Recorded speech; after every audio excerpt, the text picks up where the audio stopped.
Series 8 saw changes for the drivers and forced many of them to adapt.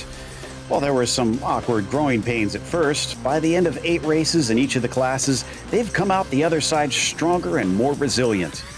There is one last test for our club and pro classes here at Zandvoort.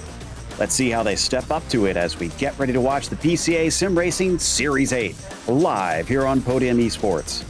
Hi, I'm Joe Peak, and with me in the booth tonight is DJ Clark and Rachel Whiteford.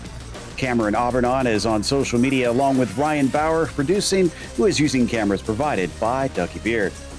In case you missed out on Wednesday night's events, this is a pretty tricky circuit. Let's head to our track guide to see what makes it so technical.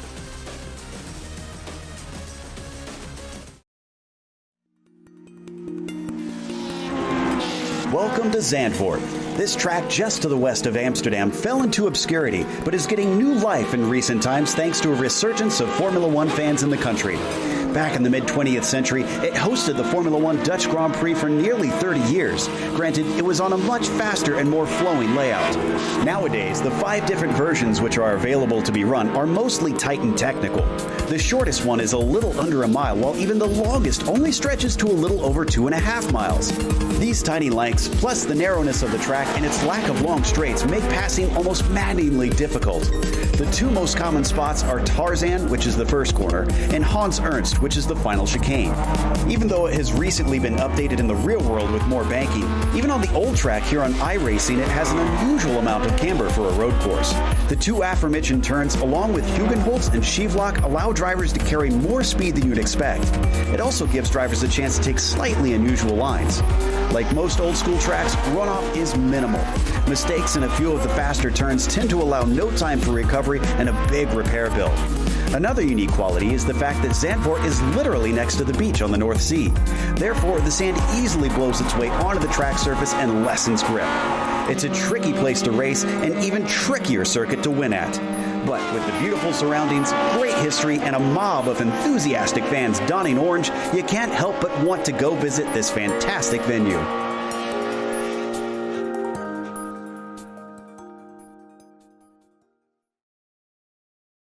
Well, DJ, it seems like from what we saw on Wednesday, this place really challenges drivers, which frankly, I'm not surprised about. Yeah, exactly, Joe. This race is going to be just as much about racing the track as it is racing your competitors around you. Watch for a lot of problems, specifically coming through the latter half of the circuit that run up through turn 7, really all the way down through about turn 10 or so. That's a very, very tricky point. A couple of decent overtaking opportunities, obviously going down into Tarzan, that turn 1, or going down into Hans Ernst, that turn 11. Those will present themselves, but it's going to be very difficult. The best way to really get a good move done around here is going to be in just forcing the driver in front of you to be able to make an error. Yeah, we'll see if anybody can get that out of them. But considering that situation, Rachel, we saw a couple drivers in the sport and challenge classes that had trouble getting qualifying laps in, or in some cases got disqualified from qualifying and had to fight their way through the field. I got to think, especially in this club and pro classes that we've got here coming up, that's going to be a horribly ill-advised move. It certainly is, of course, and the difference here to usual is we're running what's called strict qualifying, which means there are more stringent conditions based on iRacing on what you can do in that session, and it's pretty strict. So you do something wrong per that, something that they would rather you would discourage, and then will technically disqualify you. But in this case, yeah, we've discovered track position is really important, but people can move through the field if they are quick enough. The problem here is, this is club and pro. They're all quick, so it's going to be a real challenge. You want to start at the front to have any hope of finishing at the front. Absolutely. Well, and we even saw that even if you are quick enough to start diving through, one driver found himself getting wrecked out accidentally by other people's problems.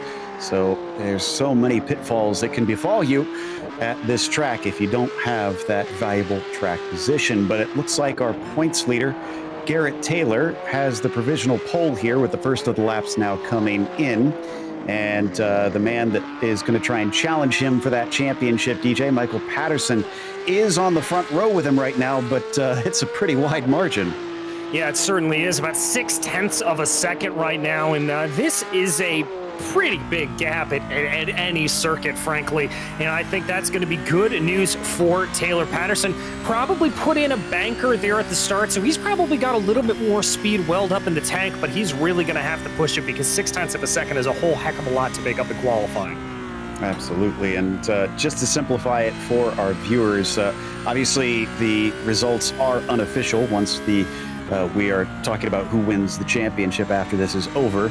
But before they get that nailed down after the broadcast, if Taylor gets 16th place or better, then he'll beat Patterson no matter where Michael Patterson finishes. Terrence Tong was in second place in the points coming into this one, but he is not here right now. I don't see any sign of him showing up. So it's basically up to Patterson as we take a look at David Glenn coming up to Kumho into perhaps one of the most important corners on the lap here, Rachel, Lyondike.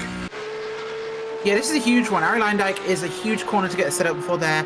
It's massive speed here through this final big corner onto this front straight. This will set up any passing opportunities, especially along here with the draft or into turn one, Tarzan. Yeah, this corner is called Tarzan. Sorry, I don't even know why I did that, but I felt like doing a Tarzan impression. It woke me up. I had to look over and see if that was you or DJ doing that. But yeah, interesting stories about that one. Unfortunately, it has been lost to time from what I understand, but as far as they can tell, they believe the land that corner was formerly upon belonged to a farmer that didn't want his garden torn up, but to eventually convince him, they promised to name the corner however he wanted, and he was a big fan of Tarzan. That's what I've heard. I don't know how accurate that is, but if so, very cool story that that's the reason it wound up with that name. But we watched Michael Patterson, who is on his third and final flying lap, DJ.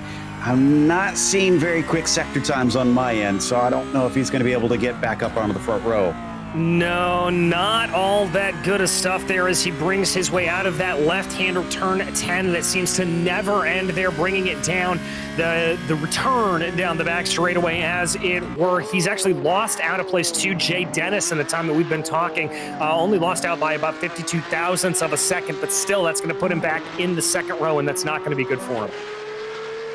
Certainly not. And Dean Chapman's pretty close behind him. It's 400ths between third and fourth, so he could find himself on the outside of that second row even as we watch Patterson out of Lyondike and towards the timing line. Is this going to be any sort of improvements? No, it is not. But the good news for him is that Chapman didn't go faster. Taylor's still at the pole by 0.8 of a second now over Jay Dennis, who has practiced his pit entry, so he is done. And it looks like 5th and 6th are also done. So I'm not seeing much chance to change that front row at this stage, Rachel. No, looking pretty secure right now. So we'll have to see what Brendan Harrison can do. But his practice time about 0.6 off. So not really in the ballpark there. I think this might be locking for Dennis and Taylor. And Racino crosses the line and does go quicker, a 38.7. But that's not going to give him any more positions. He stays in 14th. Let's see if we got anybody else.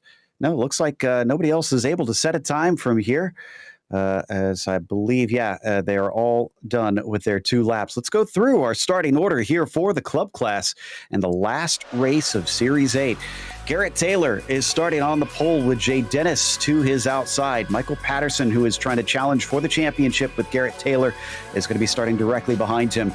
Dean Chapman will be 4th as Ben Leung will start from 5th. After that, it is David Glenn in 6th. And it's Jake Faulkner starting 7th today. Fabio Andrade starts 8th. And the 5th row has Nick Facciolo and Gary Reese. Row 6 is going to have Joachim Baker and Volker Krebs making up those positions in 13th, Ken Eskeridge and Aaron Ambrosino in 14th. Richard Franco will be 15th, followed by Patrick Gill, with Andrew Elsom and Donald Binkley behind them. Trey Davis will be 19th, 20th. Brett Holmes and Brendan Harrison will round out your 21-car field. Well, they wrapped up the qualifying pretty quickly here because we got about a minute left for them to sort this out. So we had an eagle's eye view, Rachel, of the last one. So we always kind of get a nice wide perspective of things, get to see the forest for the trees. If you were sitting down with these drivers and advising them on what you learned from the races in Sport and Challenge, what's the big points that you would be harping on them about? I think the big points here are patience. Make the guy in front of you make a mistake, don't be the mistake. Because it's very easy to screw up here at this track. It is a technical circuit where you can be beaten by the racetrack. So be patient. Do not push too hard, because the sands of Zandvoort will bite you back.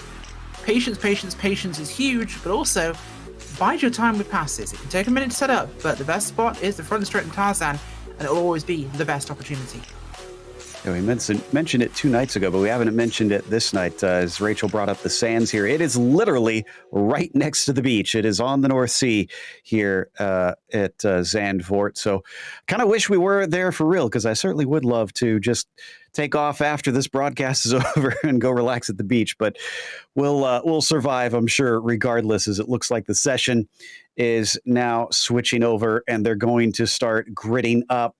I don't know. It's been pretty strong for Garrett Taylor in Series 8. DJ, what do you think the chances are for Patterson to pull this off?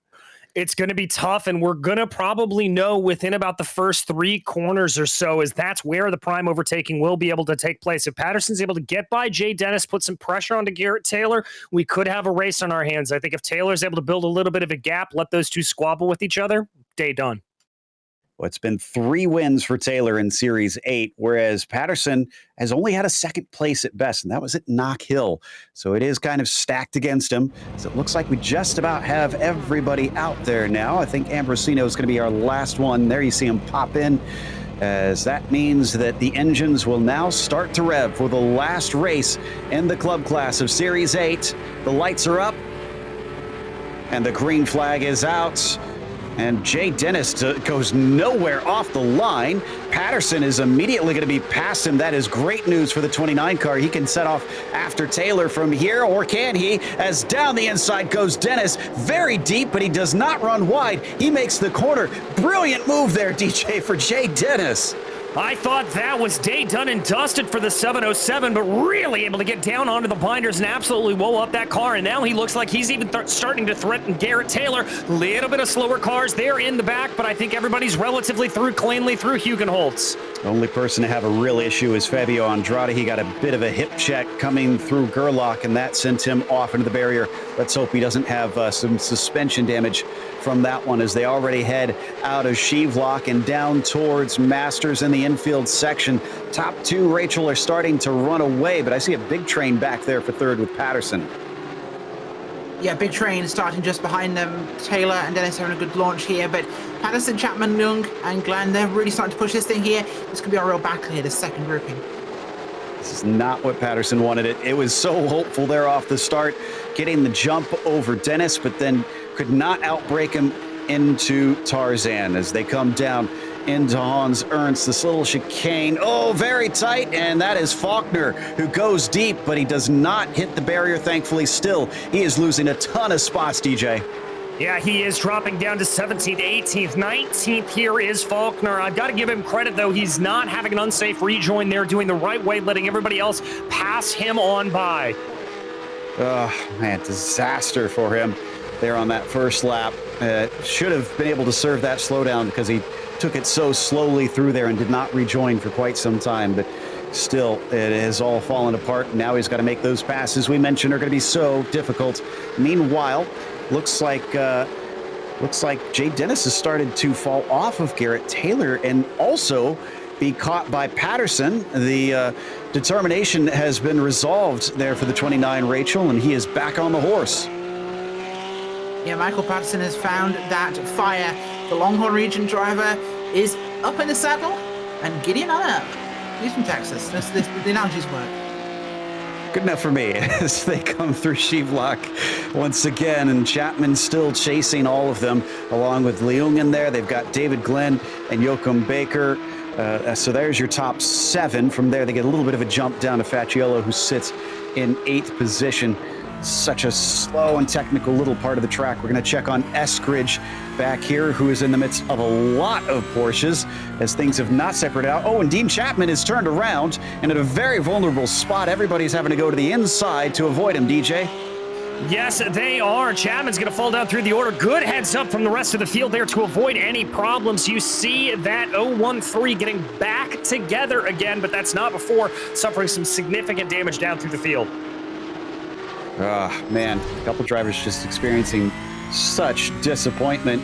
This is Chapman's view. And Rachel, that looks to me like driver error. The rear just starts to go. Yeah, it's one of those spots where that can happen. I told you this track will bite you if you push too hard, especially in a car like this with no traction control, no ABS. We've seen what they do when they get on curbs and when they go a little bit too hard, and yeah. That'll happen as we come back to Jay Dennis once again, and I seem to have spoke too soon because he's both dropped Patterson and caught back up to Garrett Taylor, trying to see if he can challenge for the lead here. There's about 0.6 of a second between them currently, and we're already on lap 3 of this 40-minute race. If he can keep this half a second behind DJ all the way up to the pit stops, he might have a chance to get sneaky later on. He very well may, Joe, as we saw some sneakiness play out in the Wednesday races here. But what's more surprising to me about this is not the fact that Dennis is able to keep up. It's how much Michael Patterson is losing behind them.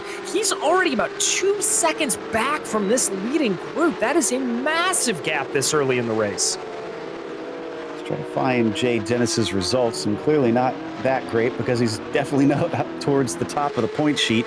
But I'll dig those up a little bit later and see what his best finish has been so far. We've lost Jake Faulkner for some reason as he's in pit lane. He had a single car incident. I don't think we need a replay on it. Just slid off of Gerlach into the barrier there, which is a trickier corner than you expect. But here we watch Jay Dennis on the back of Taylor Rachel as they come through Ari Leyendyke and onto the main straight. But Jay's not close enough this time by. No, nowhere near close enough. It's not going to be enough. It's just over half a second. You really want to be under the half a second mark for a pass into Tarzan. Maybe 0.4 of a second is really the sweet spot there. So anything further and you are not going to have the speed to challenge into the first corner. So 5 minutes down, just 35 more to go as they go through Hugenholtz and now weaving their way through Hunsrück and Slotemacher.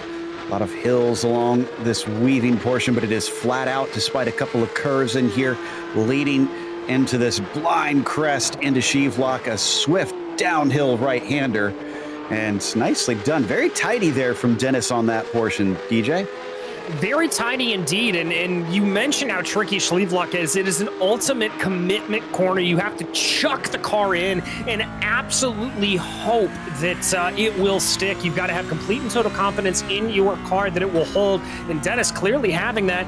Little bit off the apex there, coming down through turn 10. That's going to cost them about 1/10. The gap's going to grow here to about 0.5 of a second as they work their way back down the backstretch. But still, I like what I'm seeing out of the 707. Volker Krebs had a very unusual situation. It's not often you get side by side through Hunsrück and Slotemacher, but that's what happened with Ken Eskridge. But watch this. As they try to vie for the same bit of racetrack, the Herbo car finds himself in a sticky situation. Someone left those wheels out in the sun a little bit too long. And they did in fact get sticky. Oh, pit successful. Someone sign him up to the California Highway Patrol. Yeah, I wonder if Ken Eskridge, and I didn't even have to say it, Ken Eskridge already has a black flag, so the stewards saw it, they didn't like it, and Eskridge is serving that right now. Meanwhile, Krebs is down in 20th. Last driver running currently as Faulkner is already retired. Bit of a move here coming into the first corner. That's Andrade trying to get past Patrick Gill, DJ. Yeah, and that's one of the prime overtaking opportunities that we will talk about going down there into Tarzan. He's going to look a little bit to the inside there of Hugenholtz, but that's not going to play out for him. I wouldn't have advised that move necessarily. The better move there, I think, would have been to try to take a later apex, try to scare him off the line a little bit more by going that way, but Andrade is just going to have to re-rack and try again on a different lap. So we come back to Baker now, and the number 330. Just on David Glenn as we ride with the orange and yellow car here down through the right-left of the infield portion. New-ish part of the track, I should say. It's been around for a couple decades now, but certainly newer than what the old track was like. down into the Hans Ernst chicane once again. Both of them just glancing those red and white curbs, and Joachim looks like he's a little bit off on the exit. That slows him up. Yeah, not the best opportunity to gather speed there, unfortunately, but he will push as hard as he can here, trying to recover this time that he lost in that moment. But we're still early. We're approaching that window from what we saw last race, so this is a time to really get your eyes on your strategy. This window lasts about the middle 20 minutes of race in this season, so you have to be very cautious about when you... Oh, big dive. Big dive instead of... Oh, cut off the nose. Wow, that was awful brave of Joachim, but he decided that Nick was not going to be there, and he took to the apex. That was Facciolo that you saw trying to get by him. Also pretty gutsy from a bit far away, and that has now brought in Gary Reese just behind him. So will that start to develop into a battle of its own? Let's stay here, but I want to give a shout out to Brandon Harrison, who failed to get a qualifying time in. He's up 9 positions and is still continuing to pick them off. But look at this, DJ, 0.3 of a second between 7th and 8th. Yeah, this is exactly the kind of position you want to be in if you're Gary Reese. We saw this also again on Wednesday, that if you try to be a little over-aggressive and attack to the car in front of you and are unsuccessful, what that's going to do is it's just going to set you up for having to run defense from behind, and that's what Gary Reese is banking on here. Now let's see how he takes coming down through turn 10. Nice and tight line there. It looks like up ahead of him, Facciolo is able to carry a hair more momentum, but that's not going to cost him too much. He just needs to try to be within about 0.4 of a second coming down through Kumho and Ari Lyondike, and then he can set himself up for a nice little dive going into Tarzan. Got to give credit to Nick. He responded to that well, didn't get flustered, even though he was under pressure from Gary for about half a lap, and now he's got it back up to half a second away from him. Doesn't look like he's going to have enough of a run on Joachim this time around as they fly down the front stretch and past the pits yet again. They've also got David Glenn within sight that you've been seeing flashes of on the screen just in front of them. But definitely not the craziest start we've seen so far in Series 8 here, Rachel, although it looks like we got some action here between Gil, Andrade, Ambrosino, and Harrison. We've definitely had some crazier starts, but these guys are definitely going for this one in the moment. As you mentioned there, Harrison involved in this, the 31 car. Goes wide at the back. That was going to be Holmes maybe in that grouping. But you'll tend to see this here at Zandvoort. You'll get these groups of cars forming throughout the field where the cars of similar speed will kind of pick together here. Let's have a look at our big movers though. Harrison is one of those guys. He is up from 21st. So he's up 9 positions so far. Guy's on a run somewhere. And he's trying to make it an even 10 if he can just get around Ambrosino. His mistake and Hugenholtz didn't help him. He's going to go a little deep, but so is Fabio Andrade in the red and white number 12. He's now under threat from Ambrosino, who's diving back and forth looking for an opening. No such luck. They all stay line astern, DJ, as they come down the backstretch. They all come line astern, but look at this. What we talked about before, Brendan Harrison now a part of this conversation as well, being able to pull up nice and close behind as they work their way down through Hans Ernst. You can see how close Harrison is running there to the back of Aaron Ambrosino. Like I said, go for the overtake, make a mistake. You got to play defense right thereafter. And he got 9 spots in the first 7 laps, and then his last couple laps, he's just been stuck here. It just goes to show the harder it's going to get as he progresses up the field. But this is a fantastic run both for him and Andrade. Fabio is down to the inside, way deep, way too deep. He's off into the kitty litter. That's going to be 2, 3, maybe even 4 positions lost, Rachel. Youch. Yep, that'll do it. Times it straight in there. Unfortunately, a little bit too overzealous, I think, for the moment. It's one of those places where you can carry too much speed. It's also the only corner on track where you'll see people pass successfully around the outside. That's not a successful pass around the outside unless you're trying to go around the outside of the sand pit. So one more for Brandon Harris now. He's up into 11th position and still has Ambrosino in front of him, though. So maybe that will prove a tough nut to crack. Unless, I was going to say, taking a little peek down into Masters probably won't end well, but he decides against it. You can sometimes dive in here into the first of the back-to-back hairpins, but again, he chooses not to for the time being, DJ. Yeah, but I like what he's doing here. He's trying to make that car as wide as possible to fill the mirrors of Aaron Ambrosino, trying to get into his head a little bit. Look at that run off of the line. Ambrosino knew he had some problems. He immediately goes defensive. That opens the inside down into the chicane, and they're going to stay as they were. A little bit surprised there. Thought that maybe him being so shallow would slow him up. Harrison all over the back of him now. This is where he needs that good exit. He looked pretty good last time down the front stretch, but didn't make the pass, Rachel. Let's see if he can learn anything from that last one. This could be a great chance to do it. He's really within attack range right now. We'll see what he can do with this. No, maybe a little far back. It's tough to say here, but the gap is... it's not close enough. It's about 0.6 of a second, so just outside that attack range. And this is fixed setup as well. All the drivers running the same wing, same gearing, same everything. So there's no advantage on that. As we hop on board with Brett Holmes, Rachel mentioned him a little bit earlier.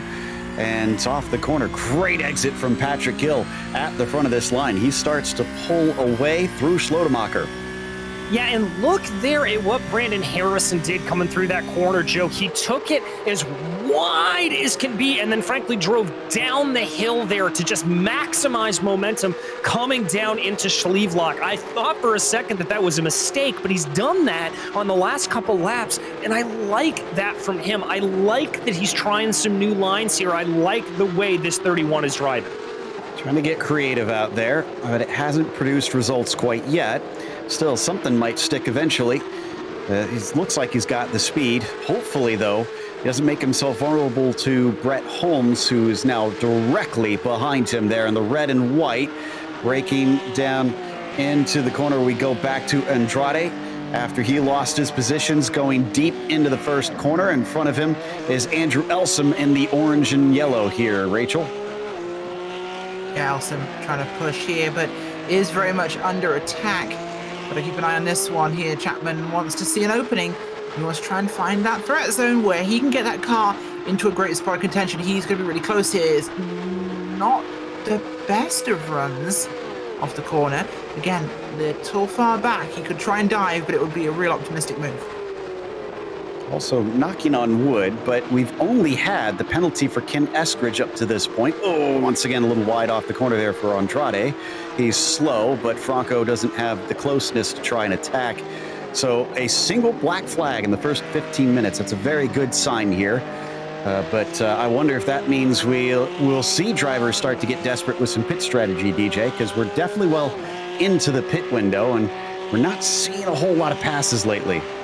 No, we're not seeing a whole lot of passes, but I think with the reduced field around here, it's only 20 cars running right now, and this is a little bit of a smaller circuit, but with that few of drivers running around, I think that is going to promote some drivers to think about coming into pit lane. They'll be able to come out in some clean air and be able to avoid any problems and just put some good hot laps down. So watch here, I would say, within about the next 5 to 10 minutes for some drivers to get a little bit creative on that strategy. Still following on the battle between Andrade and Franco just behind him. I'm also keeping my eyes half on to Harrison behind Ambrosino and Gill. It's just up the road. In fact, some of them blocking the brakes up. Apparently, oh, maybe that's Andrade. No, that is Elsom having some sort of issue. 2 positions quickly taken away. He stops it before Trey Davis can get by. Didn't quite see what happened to the 20, though, Rachel. Now, things got very, very exciting just for a moment there for the 20 car. Elsom was coming through this final sector here, the one I know of really as the Audi S here, into this other section, and I think he just overdug a little bit. The car just seemed to get a little bit slow. He just caught a curb. Let's take a look. Coming down into the entry. Oh, yep, that car didn't want to stop and way offline. Ooh, did he get a little help there on the second part? Not sure if Andrade actually touched him or not. From that angle, it was difficult to tell. Yeah, it was there, Joe. The car doesn't look like it's necessarily reacting in a way that it was touched, although at those lower speeds, it can be a little bit harder to tell. I'm not seeing any damage to either car, but once again, at lower speeds, you may be able to get away with it. Yeah, they're both carrying on, so no harm, no foul, at least according to me. Hopefully if there was a touch, the stewards will see the same and let them both continue to race from there. Let's head back up to Brandon Harris, and especially Ambrosino, because a little bit wide there for Patrick Gill, yet he carries the speed off the corner mighty well. A little bit surprised at that. Almost a car length back for Brandon Harris. That's close enough. He could send a dive or actually get into the back of him. He sends himself wide. And that's 2 laps in a row, Rachel. Now we've seen drivers struggle into the Audi S. It really is, and it's one of the trickier corners because you have to roll up on this intermediate straight here from Vodafone just behind you. And it carries you to this sweeping flat-out corner to the right here and dumps you into this really big braking zone where you really want to be on a different side of the track for it. And obviously this is coming out of the start-finish line here, line back, but you come out of this big curving run into braking down hard into Audi there, and it sets you up for that right into the immediate left. So it's a real compromised exit off it as well, which means you can roll up more than normal. On the screen, we saw Brett Holmes go a little wide through Kumho. He lost a spot to Dean Chapman, who is now up into 12th. And we heard Rachel mention that earlier. It's all about mitigating mistakes, minimizing how many errors you have out there to try and keep drivers behind. And we head back to Ambrosino and Gill once again. Have they truly dropped Harrison? Well, not maybe. It looks like the 31 is still within about a second here, DJ. So he could catch back up, but for a brief while, those 2 green cars had managed to get some breathing room. Yeah, they've got some breathing room for now, and what's going to be interesting is to see how that aero wash is going to play here for Brandon Harrison. He's going to have a little bit less. Oh, there goes Patrick Gill around! Oh, well, that's an easy spot for Harrison right there. So Gill is going to have to wait for everybody to get by, so he has a nice clearing. He's going to bang it into the barrier in the meantime. Did it just go a little hot into there, or what happened? No, the rear just lights up, Rachel, and around she goes. No ABS, no traction control. You get a little bit slap happy on the steering wheel, and those wheels will lose traction and you'll lose it. It's, again, with the change elevations, the weight of the car shifting a lot here, so these cars will find very light rear ends a few times, and that ain't great for staying in a straight line. No, certainly not. Also, in that same corner, shortly before that incident, Gary Reese got by Facciolo when Nick went a little deep into that one. So the 9 car now up into 7th place.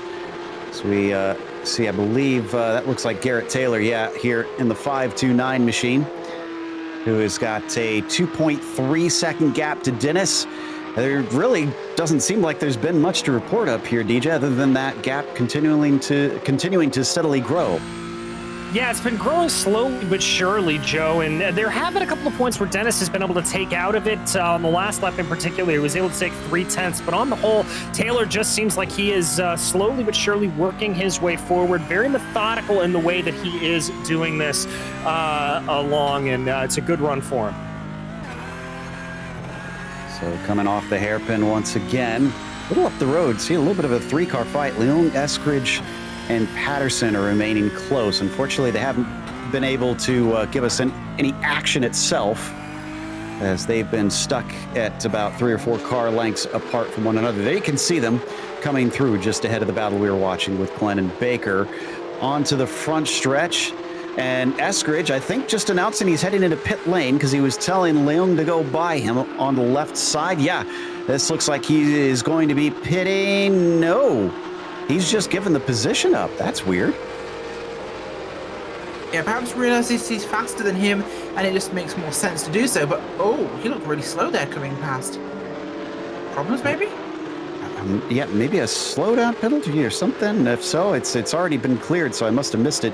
But Yoakum in the 330 has now pitted in, so that's our first taker, I'm pretty sure, for a scheduled stop. Ambrosino and Holmes look like they're going to follow suit.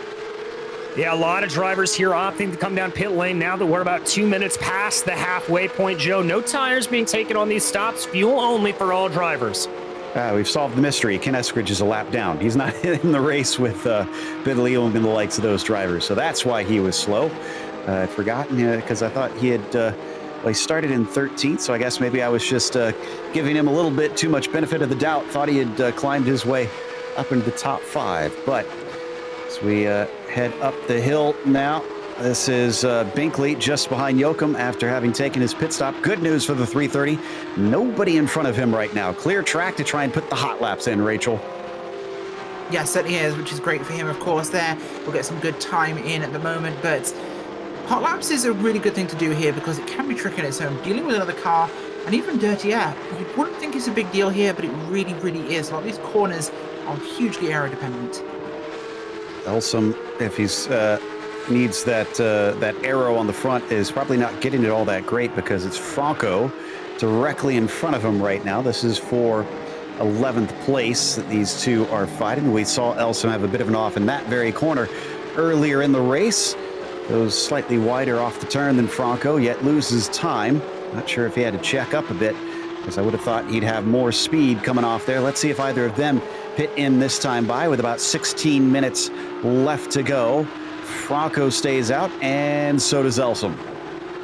Oh, but it looks like behind them, I think that was, that was Trey Davis coming on down pit lane. I thought that was going to be Brendan Harrison there for a second. Trey Davis coming on down pit lane. Looks like Donald Binkley also be following him. Looks like a lot of these drivers, Joe, want to stretch this stop out as long as possible. I'm not too shocked. It's so hard to pass here. If you get caught in some traffic, you're going to be in trouble. And there is one big gap that I can see between the 717 and the 31. So maybe those up at the front could try and slot in there if they want to get sneaky. But the 31 is actually Brandon Harris. He is up 13 spots now. I think he gained a few more of those from the pit stops that have happened. But even still, I'm thinking a top 10 is not out of the question for him today, despite having to start from the very back of the field. Watching on screen right now, this is between Leung, Glenn, and, well, not Eskridge, as we have now discovered, but he's still hanging on tight. Eskridge had his penalty a little bit earlier, and that's what put him a lap down. And coming along the front stretch, Glenn certainly not close enough to attack on Ben in that 4th place. So they're going to stay put. But we're getting very close to the pit stops, Rachel. Only so much longer they can go before everybody's got to be in. It absolutely is. I think the reason we're talking about Ken thinking he was on the lead lap was he was before the penalty. He was fighting in that battle we remember watching. So, yeah, we'll have to see the leaders come down fairly soon, I think. But they do tend to push it towards the end of their window. So maybe 4 more minutes. Not for Franco. He is in. And the 17. Let's see if anybody behind him also decides to pit. I'm kind of surprised Volker Krebs didn't pit in because he had a pretty good thwack to the car in his wreck, but he's currently running 14th as we watch David Glenn right now, and in that top 5, trying to see if he can make it a 4th, if he could just get by. So may the 4th be with the number 172 machine as he exits the left-hand hairpin. And nope, that's not going to do it that time. Once again, going to have to be patient. Just try and continue to pressurize the 290 car. Well, that's the name of the game around here, Joe, is continuing to apply that pressure. We've talked about it plenty of times, and we're going to continue to talk about it over the course of the night. What you have to do is just hit your apexes, and if you are able to have a little bit of a run, maybe poke your nose this way and that, see if you can force somebody offline a little bit. But it looks like there that David losing some time coming down through Lion Dyke. Yeah, way too far back. Now we're looking at Chapman on Harrison. Now, did he get Chapman recently? Trying to remember if I thought he was behind him. No, he was ahead of him. So, excuse me. So this hasn't changed. This is as it was. And as it is going by the pits. So they're not going to be taking their service this time by. See Andrade slowing down. Yeah, looks like Fabio in the number 12 is going to be in next. Elsom also follows him in the 20. So much of our latter half of the field trying to pit a little bit early to gain an edge, Rachel. They are, and what was once will be once was maybe. Who knows? Garrett Taylor from P1 here, Kansas City region driver, is absolutely kicking up a tornado tonight in terms of his speed, as he's got 4.7 now on Jay Dennis. That is a big gap. There's a controlling gap. He's running his hot laps here, running his own race. Maybe he'll build a sandcastle if he's got enough time left at the end of the race. Maybe that's why he's going so fast. And I just realized I was looking at our timing and scoring, and Fabio Andrade has a black flag. And yeah, he's having a long stop right now. So I wonder if he had too many offs, because that wasn't given to him by the stewards, the live stewards. That was from iRacing itself. And they do have incident limits. Once they hit 12, they have to come in and serve that stop and go penalty. 48 seconds from beginning to end there in his stall. And he'll wind up in 19th, actually still ahead of Ken Eskridge, though, so he's not going to be the last one rolling. Yeah, he won't be the last one rolling, but still a very, very harsh blow to have here, especially around a track that it is just so difficult to pass on. So we continue to watch here, just working their way around, not seeing a lot of the other leaders here coming in, although Nick Pacciolo is the latest to peel down pit lane. And he's one of our highest to have pit. Baker, I think, is going to be able to easily jump him. Yeah, he's going to be by in a flash here. So Joachim will remain our highest driver to have pitted.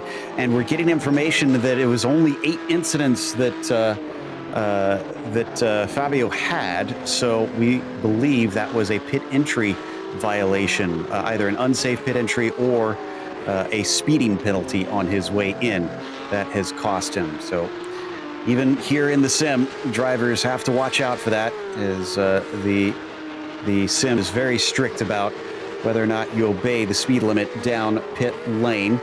Meanwhile, down into Hans Ernst once again. Nope, maybe not. That was through Masters, it looks like. This is Dean Chapman that we're riding on board with. And I got to say, Rachel, I tip my hat to Dean, because even though Harrison has managed to get by him and fought his way back from the back of the field to get past him, Dean's been on the back of him for, gosh, like 5 or 6 laps now. Yeah, he really has, and don't know what these guys are going to pull off with this one, but I'm looking forward to seeing what they can achieve. Dean has really been pushing hard here, and Harrison's moved up a huge amount of field. Chapman, of course, went back from 4th. He's had a rough day, but he could be fighting back for some glory in these last part of the races. And our leader is pitted. Garrett Taylor is in, and he did not speed, thankfully. So looks like Patterson, his championship rival, is joining him. But frankly, Garrett Taylor being in the lead for much of this race, it looks like it's his to lose at this point. The 0-1-3 of Dean Chapman also pitting in this time. Harrison continues on, so making passes and saving fuel. DJ, I'm impressed with the 31 today. Yeah, as am I, Joe. He's doing a great job out there. He sees himself up into 4th place here. Obviously, that's going to shuffle around a little bit once these pit stop cycle comes back around, but that's up 17 on the day, and I think once he's done with the pits, he'll certainly be in double digits. So we just need Dennis and Reese. Looks like Harrison. Yep, that's it. So only 3 drivers need to come in. Krebs just pitted after a long stint, even with the damage that was on the car. And here we see the temporary leader of the 707, Jay Dennis, was not able to maintain pace compared to Garrett Taylor, who's led the vast majority of this race. I don't anticipate him being able to jump him in the pits. I'm looking at Taylor's time. It was about 8.5 seconds, Rachel. That's pretty close to what everybody else has been doing. Yeah, lap times are pretty consistent here, so that's going to be one that will really delay catching up here as we get another car coming onto pit road here. And this is what can really catch drivers. This is a humongous, easy way to get a very, very quick penalty, because that timing line is kind of late in there and it's through a chicane. And if you want to make time, you've really got to push it quite hard on entry. Absolutely. Reese also pits in, and he is going to be slow enough on entry, so no penalty for him either. And then all we need is Harrison, and he dutifully comes down pit lane. Taylor just went by Dennis, who is just now exiting. Yeah, it's a pretty massive gap here. It is 5.5 seconds, it looks like, between Taylor and Dennis. More than that, almost up to 6 seconds between first and second place. Now back to Elsom, though, here on your screen. This is the battle for 14th, or for 13th, rather. That's Richard Franco just in front of them. And they've got up 2 for Richard, with Elsom up 3. So minor gains, but important gains for the pair of them, DJ. Exactly. Any position that you can gain here at Zandvoort is one you want to hold on to. Elsom here getting a nice little toe down the front straightaway, but not quite close enough to make it work. He's going to stay about 0.3 of a second behind. Little narrower of a line there for Elsom. I think maybe just trying to force Franco off a little bit. I finally had a chance to check in on Jay Dennis's results. He's only been here for one race at Watkins Glen in race 1, so that's why I couldn't find him, because he was all the way at the bottom. And, well, he's going to get some pretty good results today. I didn't quite see where he wound up. I'll have to double check on what his finishing position was in that one event earlier on in Series 8. But we're down to the final 6 minutes here for the club class, and then they get a break for until next series. And, oh, well, speaking of a break, looks like the brakes on Andrew Elsom not working as good as he hoped, Rachel. Little bit long there in the braking zone, but I think these guys are a little bit tired at this stage of the race. They've been in at least 34 minutes. The tyres are really quite warm with the amount of load put onto them at a track like Zandvoort, so it's not a particularly kind track for tyres.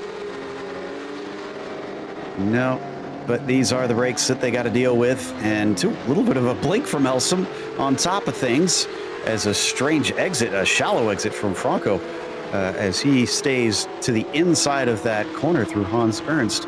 Not sure. Whoa, and wide for Elsom as well. He's not going to have a good run. Trey Davis is going to try and work on it, DJ, but I don't know if he's close enough. No, it didn't quite get the run there out of Lions Dyke that he would have liked to. Still coming down a little bit with the benefit of the draft, but still about 0.4 of a second behind. Just not quite close enough to seal that deal. No, indeed. And Richard Franco just in front of the pair of them. I'm sure they'd both love to catch right back up to see if they could challenge. And Brett Holmes, too. So this could be a 4-car fight if just things go the right way. But out of Hugenholtz, those two in front of them are certainly not giving up any time. And now the pressure is really on because Elsom has all of about a car length and a half ahead of that 217 machine through Sheevlock, who can be nice and tidy down to the apex. The answer is Elsom as Trey Davis goes way wide and loses. Yeah, Davis really kind of overcooked that one a little bit. It cost him more than he would like, but you'll make it through here and move onwards. Trey Davis there. Up 4 spots already from where he started, but I don't know, just one of those late race, I'll have a go, but I'm not really sure what will happen sort of moves.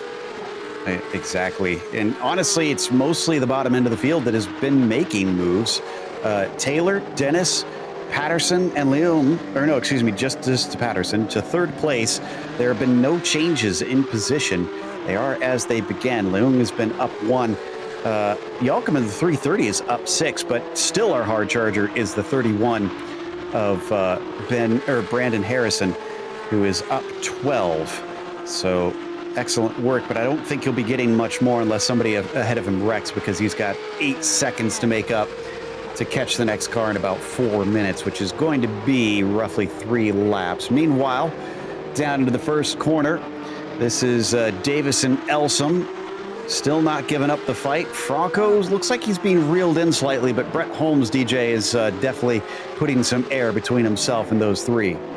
Yeah, Holmes has been able to build that advantage out to about 1.5 seconds. Elsom, it continues to waver here and there. I think Elsom had to go a little bit defensive through Tarzan, and that cost him about 0.2 of a second back to Franco up ahead of him. And now he's just really having to watch his rearview mirrors as Trey Davis is all over the back of that number 20. Yeah, so he made up for his mistake in the Sheevlock last lap. And this time, he looks much tidier through there as we ride on board with Andrew.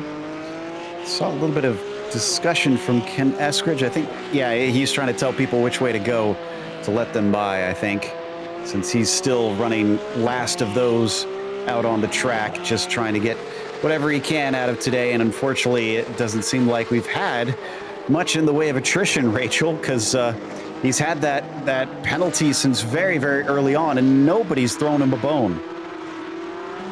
Yeah, this has been a really super clean race. I'm actually really impressed.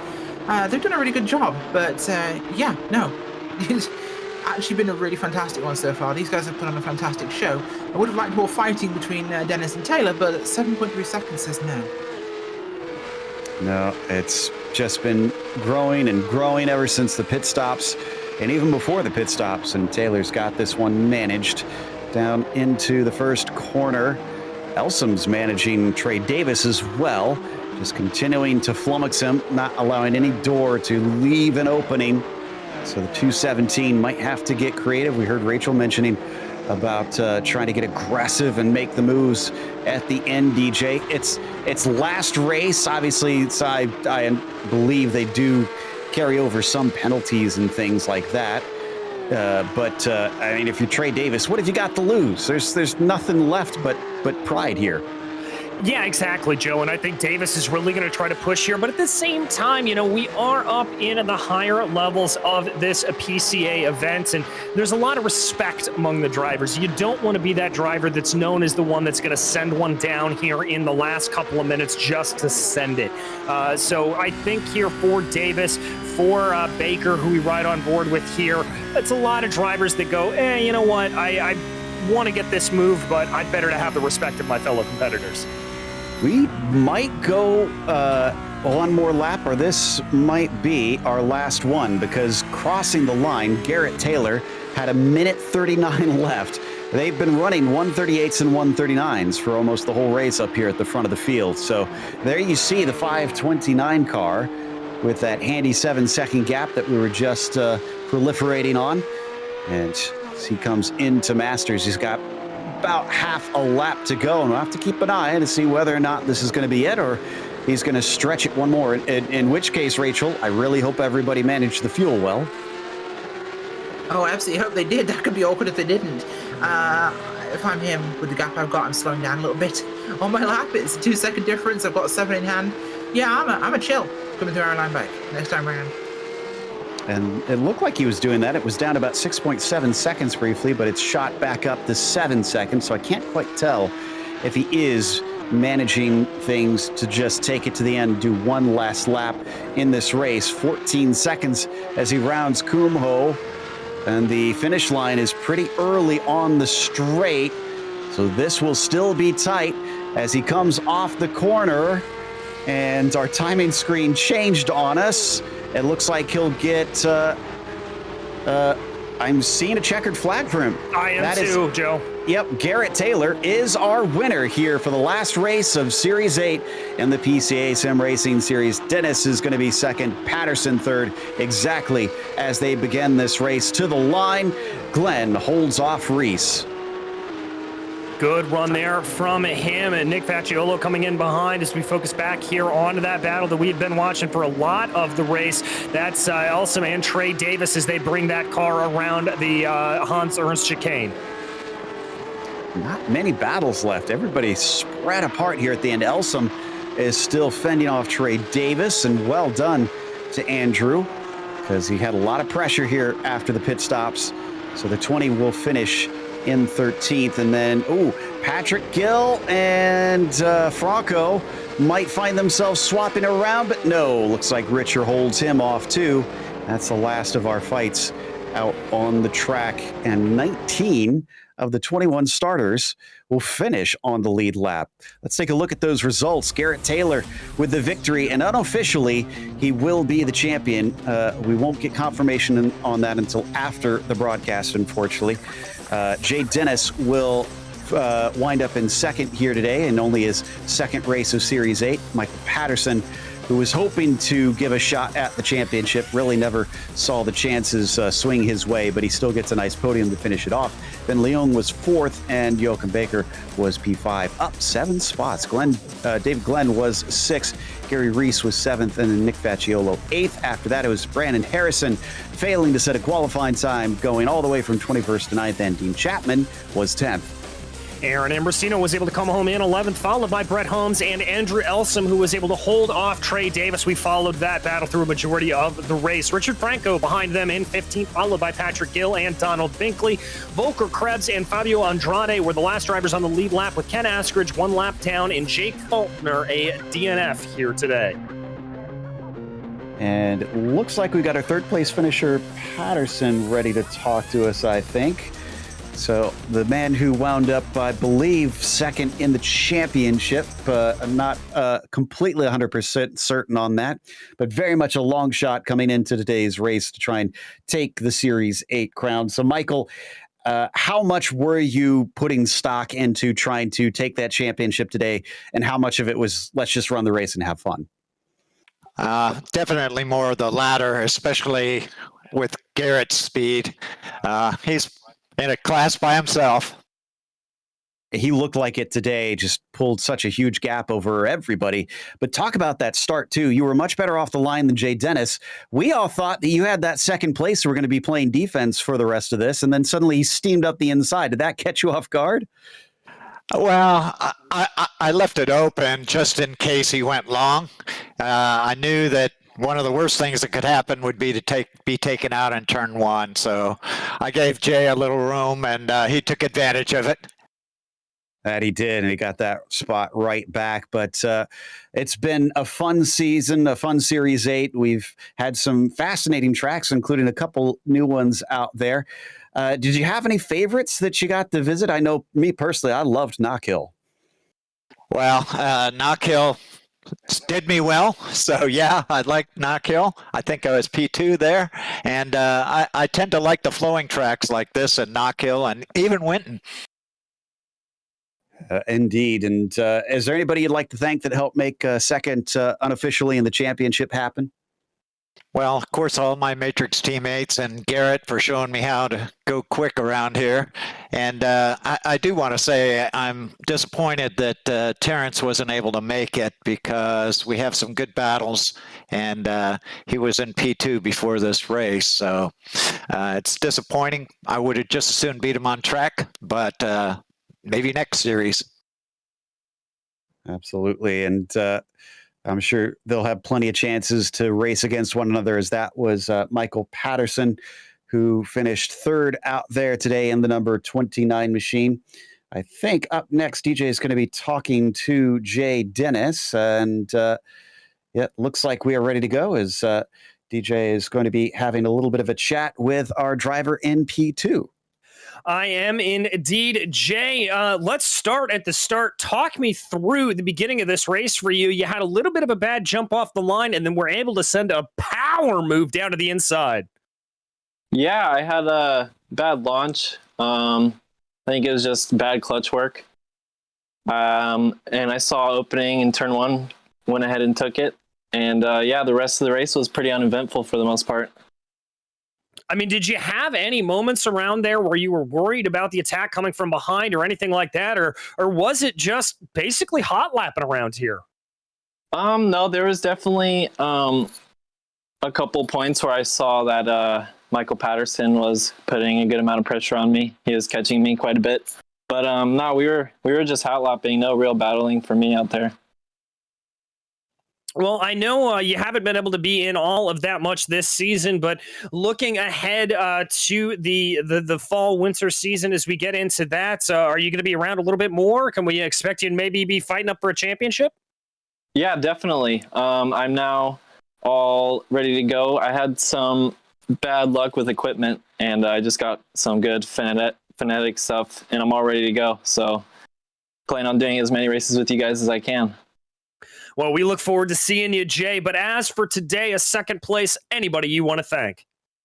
Yeah, thanks to Matrix Motorsports for bringing me into the PCA series, helping me out, getting situated.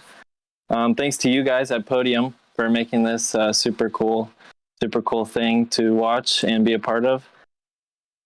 And yeah, thank you to PCA for even having this. This is a really cool series. Well, I know from us at Podium, we are more than happy to do it. Thank you so much, Jay Dennis, your second place finisher. Thank you. Well, that was Jay. And now, Rachel, I believe you've caught up with our winner here today, Garrett Taylor. Garrett, could you slow down a little bit? We'd like to show you more on the screen. Tonight was another good night. It was indeed. It's been a very good season for you, of course. And we do know that provisionally you are listed as, we think, the champion this season. Obviously, it's been a dominant run for you so far. Do you see yourself here next season, or do you think you're going to be up there with the big dogs? I think we'll probably get moved up to the next class. So, how do you think it's going to be fighting with the pros? I'm looking forward to it. I think I can probably run in the top 10 or so, or at least that's my goal. So we'll see what happens. Big talk from a very fast driver, but we had a busy season, a very eclectic season, of course, Garrett. Was there a favorite track and a least favorite track this season? Zandvoort was my favorite track. I really enjoyed this one. Least favorite was probably Monza. I mean, I didn't particularly enjoy that race, so. Fair enough. Well, of course, it's been a huge one and a win, and of course, unofficially the championship. Who do you want to thank or give a shout out to? You guys. I mean, it's great having you guys working with us every week, and then my spotter Chris and his wife for letting him work with me all season and kind of be my security blanket while I was racing in a new class. So awesome. Well, big congratulations. We hope to see you again next season. Garrett Taylor coming home today with the win and the provisional championship. And while that wraps up our interviews, if you want to keep up with the PCA Sim Racing series, a reminder that PCA Sim Racing social media offers in-race reports, breaking news, and announcements through Facebook, Twitter, and Instagram, as well as YouTube. To subscribe, key in the platform name and add /PCA Sim Racing. We're not done for tonight. We have the Pro Class coming up next, right back here at Zandvoort. Stick around because there's more to come.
Welcome back to Zandvoort. We are here now for PCA Sim Racing Series 8 last race.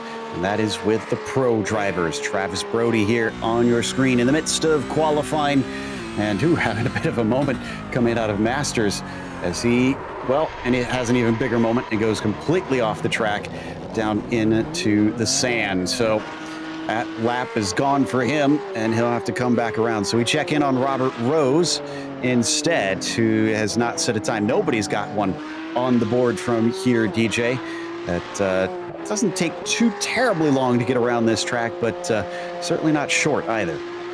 No, but a lot of drivers having problems, Joe. I just saw Robert LaCroix having a big off there coming down through Ari Lyondike, because we finally do have some times on the board. Looks like Amarim, Cham, Drawhorn, Bendiopaje, and Eisenring, your top 5 as of right now. And Chris Pies is struggling on his first lap. The man who's leading the championship coming into things and has a pretty big margin. Looks like he might have difficulty on his qualifying. There we see Chris down through Hugenholtz. And interesting to note is that as far as the championship goes, and again, this is unofficial, because of the drop points, Pies has locked in the championship as far as we can tell. So nobody can beat him from here, no matter where he finishes today. So he'd like to finish it off with at least an emotional victory, a moral victory out there. And as he flies into Masters, let's see if this one's going to be better than that 38.5. Rachel, he's a full 1.6 seconds off the pole time. That seems very unusual for him. Yeah, that's quite slow in comparison to what we've really expected to see here. So I'd be interested to see what these guys can do. A 1 second bracket here takes us to a 37.8. That is 6 cars. That is quite a wide field spread. I'm interested to see what this will do. Yeah, that's a bit surprising. And also, we're used to seeing Chris race in VR. For some reason, it looks like he switched to a 3-screen setup here. Wonder if that might be what's slowing him down, because drivers often talk about making that transition alters your brake markers, your sensation of how to drive the car. And look at how much he's having to wheel that thing. Koholik just went into second. So what's Chris Pies going to have as he crosses the line? 37.8. That's a little better, but that's still only 10th place for the number 14 car, DJ. Yeah, that is utterly surprising. What is not surprising, though, is seeing Michael Koholik being able to put his number 11 machine up near the top of the charts. We have seen some good speed out of that machine. And to Rachel's point about the field spread, though, Amarim, who you see on your screen right now, almost a full half a second above of Koholik. Only 2 drivers need to set a time from here, Kostanak and Brody.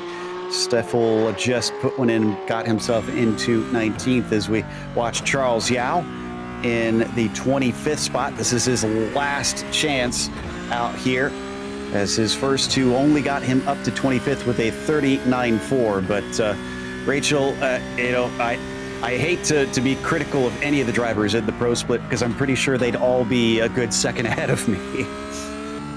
Yeah, they would be. And this is a track where you can gain little and lose a lot with a mistake. Being too aggressive here will bite. We've seen that in every single round so far. These guys are the best of the best. We expect them to not make mistakes, but they still do. They're human. It's going to be interesting to see what they do and how this racing actually turns out, because the qualifying is pretty spread. Not seen much improvement until Chris Braun, who goes up to 4th with that last lap. And Koholik's second lap at 36.9. That's closer, but still about 0.4 off of Amarim. He's got one more shot at it, and he does have enough time on the board to try and improve. Ed Nelson up to 11th with his last lap. Reinsberg up to 17th. And anybody else managing to go quicker? Seeing Albano cross the line. Looks like he doesn't go any faster as well. We mentioned Yao earlier, and he just finished his last lap. 39.3 is his best, but it appears he does not change positions. In fact, he has fallen to 26 since we last looked at him on screen. This is Matthew Siddall up to 3rd and coming across for one last flyer. Yeah, he's going to try to do a little bit better. By the way, Travis Brody was able to get a time down on the board. He got up to P9. Let's see if Siddall's got anything here. The 26 will cross over. That's not going to be an improvement. The 26 will only be able to start as high as 3rd. So let's see. Anybody else on their 3rd lap here? I'm not seeing anybody. That is it. I think our grid has been set here today. Everybody's taken their 3 laps. And man, some strange developments for this race, but not strange for Rafael Amarim being as quick as he is, starting from the pole position. Michael Koholik will start from 2nd place, as Matthew Siddall will be P3. Chris Braun is 4th today, and Trey Drawhorn will be 5th. After that, Banjapaje down in 6th place. Expect him to climb up, though, as the race progresses. Nicky Chan starting from 7th with Schum in 8th, and Brody 9th. Derek Cyphers rounds out your top 10, DJ. Ed Eisenring will be starting off in 11th place, followed by Ed Nelson. And the surprise of the session, Chris Pye's only good enough for 13th. Lee Peterson in 14th, followed by Lyle Eddy in 15th, with Mario Gonzalez and Gabriel Albano behind them. Daniel Rubo will be 18th, with Rick Reisenberg behind them, and Oregon Geralp in 20th place. 21st is Robert Rose with Rich Minka. 22nd, Joe Stiffel. 23rd, Robert Lacroix. 24th, Jeremy Masriello. 25th, and J.R. Gregory. 26th, with Charles Yao, last qualifier. 27th, Dylan Kosnak. 28th. So slightly larger field than what we saw before, and also a lot faster as well. So as we wait for our drivers to head off to the grid here in the next 30 seconds, what will the last race of Series 8 hold for us? Watch out for both Banjopaje and Brody.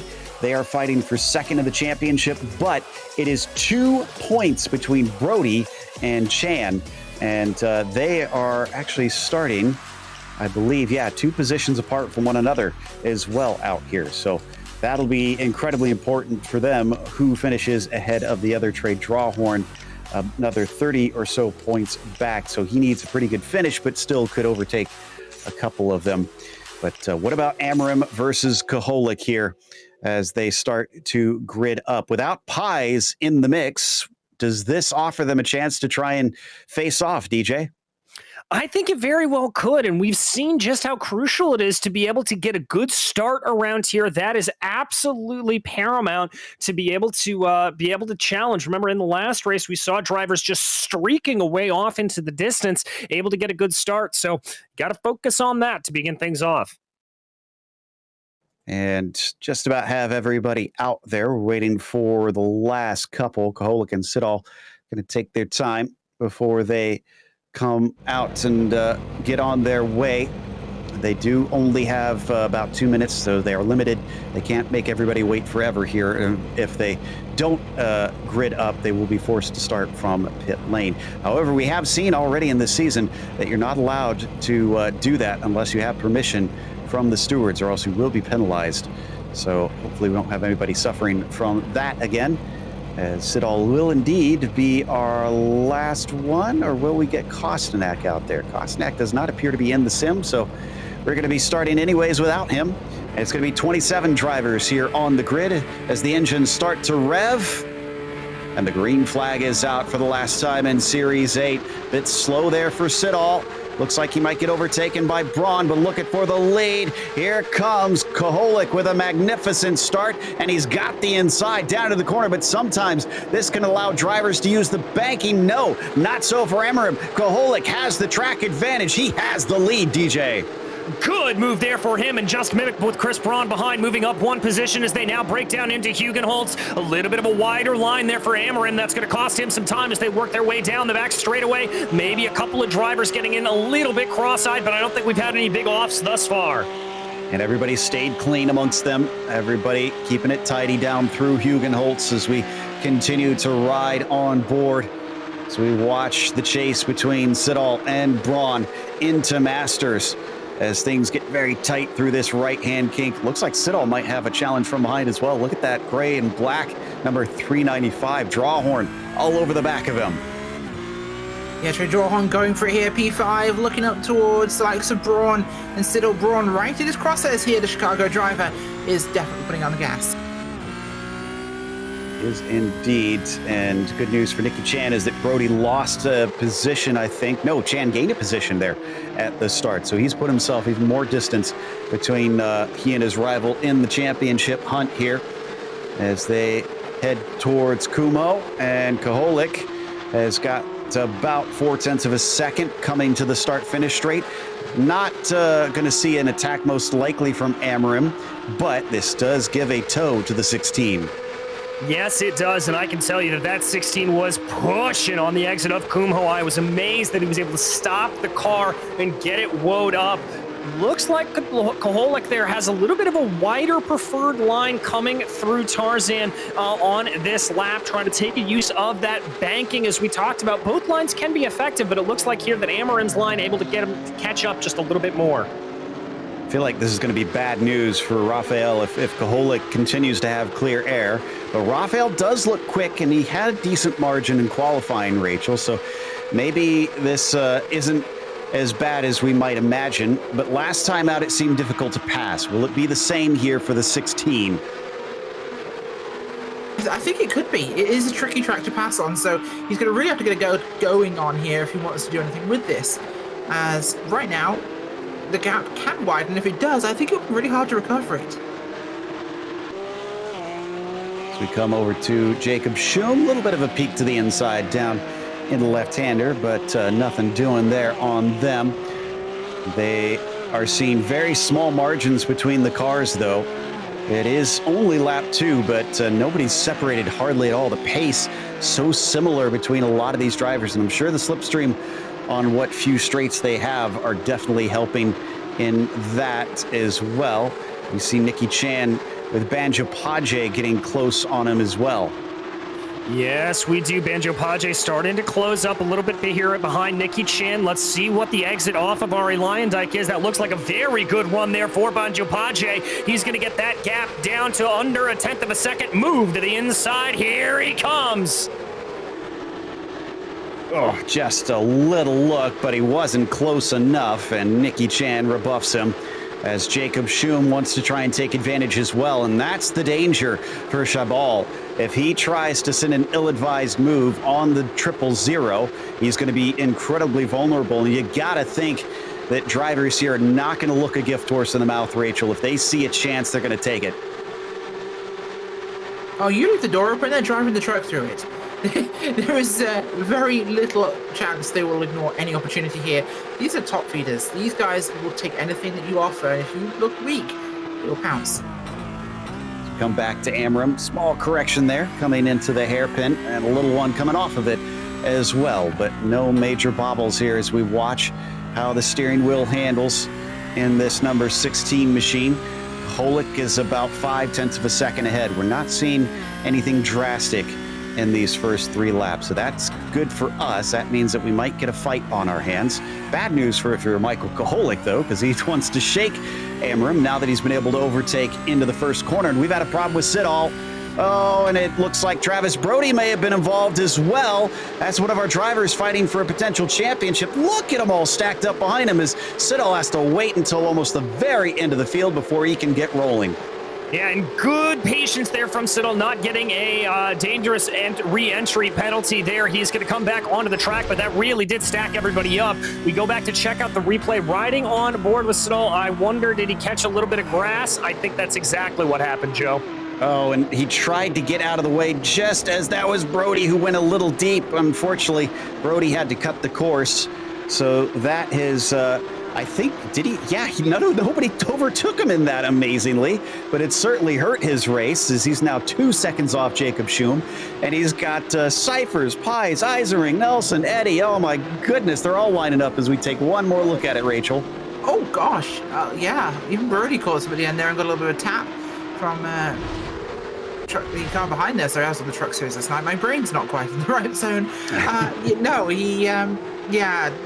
Once you get one car make a mistake, often it's very easy for guys around them to make follow-up mistakes as well in their evasion or just reacting to what they see, or they just see the car off the track. You're just not in the way. You'd often get them making mistakes just by keeping your eyes on that, see if it's re-entering and not on the corner in the braking zone. And I believe that will put Chan into 3rd in the championship unofficially if they finish as they are. Don't think, he's definitely not far enough ahead to beat Banjo Page, because they have some decent distance between themselves. So even still, a podium finish in the points will be quite handy for Nicky Chan if he can just hold on to it as we watch them all stream off of Hans Ernst and down towards Kumho. And they have to accelerate out of Lyondike onto the main straight. And it looks to me like Ed Nelson might be in trouble because Lyle Eddy is getting right on top of him, but this is just ahead of them. That's Chris Pies, who's into 11th, 2 positions up from where he started, and down into the braking of Tarzan. DJ, it doesn't look like anybody's going to change hands, but still we're not seeing the Chris Pies of old. No, and I do think that your assessment, Joe, of maybe changing over to the triple screen from the VR may be something to do with that. I'm not sure what prompted that for Chris. We'll have to figure out a little bit later on, but he just doesn't seem to have the sharpness, the clarity that we're used to seeing from him in that number 14 machine. And down through Shivlock, compressing through there as we switch over to Banjo Paje, sandwiched between Chan and Shum. This is from on board Chabal, and keeping it a little bit tighter comparative to the 770, or to the 000, I should say, as they take pretty similar lines down through the next left-hander, and then they all drift across this gentle curve over a crest and into the blind, breaking of the last chicane on the track, but still nobody can find an advantage. You talked about it last time, Rachel, about keeping the mistakes down. It's all about that, and here today even more so. When guys of these caliber, mistakes will be hard to come by. Yeah, absolutely, but when they do happen, they tend to be apocalyptic mistakes. You don't tend to see little mistakes in these guys, but yeah, everybody will capitalize if you do screw up, so it's one of those things to keep an eye on. And one thing I noticed here, though, that isn't a mistake, Amram's gap to Koholik is closer than ever before here. This might be a real fight for the win here. The two of them are definitely pushing. It's 3.2 ahead of Chris Braun and continuing to drop him. So they're on a bit of a cat and mouse chase right now. Probably each trying to edge it out as far as they dare without going over the line and allowing Braun a chance to catch back up, or if you're Koholik, Amram, the ability to try and pounce and take that lead right away. We're also getting information that maybe Pies is lacking a little bit of practice this time out, as I think Charles Yao has had his day go from bad to worse. He just spun it coming out of Hugenholtz. Yes, he did. And so if Pies is suffering from a lack of practice here today, Joe, that could certainly explain it. You need a lot of practice here at Zandvoort. This is a very rhythmic track. There's a lot of blind braking zones, blind crests around here, and you need to be able to trust your car and trust your instincts as you drive it around. And if you don't have the seat time to be able to do that, it's going to cost you a couple of tenths a lap. And over a 40-minute race, that'll really, really add up. So here's what else is at stake, because it's not a points chase between Koholik and Amarim here. That is just for pride. But Koholik has won 3 out of the last 4 races. If he gets the next, or if he wins this one, that means he will have taken victory in half the races in Series 8, and that'll be of serious concern to anybody who wants to challenge him next time around.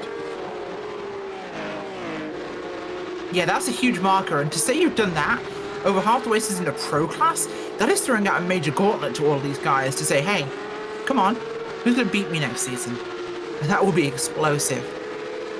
Absolutely. I think the only bad thing for Michael is that he did come in halfway, and so now everybody's aware, and he's going to have a target on his back come Series 9. But as we watch from Amarim, he's trying to draw a bead on that number 11, see if he can find a way past. And you said he was as close as he ever been. Now he's really close, as he got down to within about 0.2 of a second, but unfortunately got checked up through the right-hander and then onto the back stretch. Now it grows once again.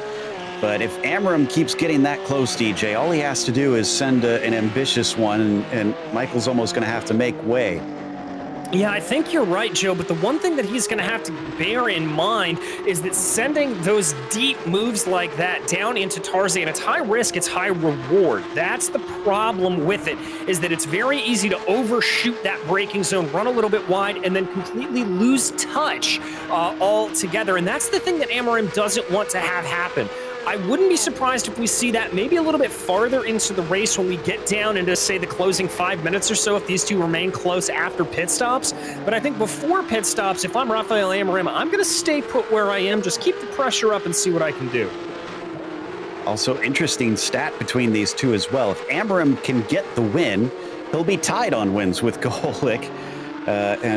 It's been 2 so far for Amarim, 1 at Sebring, and then a surprise one at Summit Point, where unfortunately there were contentious circumstances involving Koholik coming into a collision with Pies and wound up seeing Amram promoted to the victory post-race. But I'm sure he'll take anything he can get, as it looks like we've had a big problem for the 28 car. He is off at the side of the track at a very weird angle, Rachel. I don't think I've ever seen anybody have a car stopped at that side of Hugenholtz. Yeah, no, I don't know what happened to get him there, but that definitely is not the way you'd want to see it. In fact, we will see it. Coming down here into, got a lock up there. Little tap. Ooh. Oh, you had help. Okay. That explains it. And that was Stiffel there.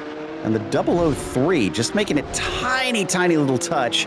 And that tiny touch had reverberating consequences because he's already been given a black flag. So that's our first penalty of the day here.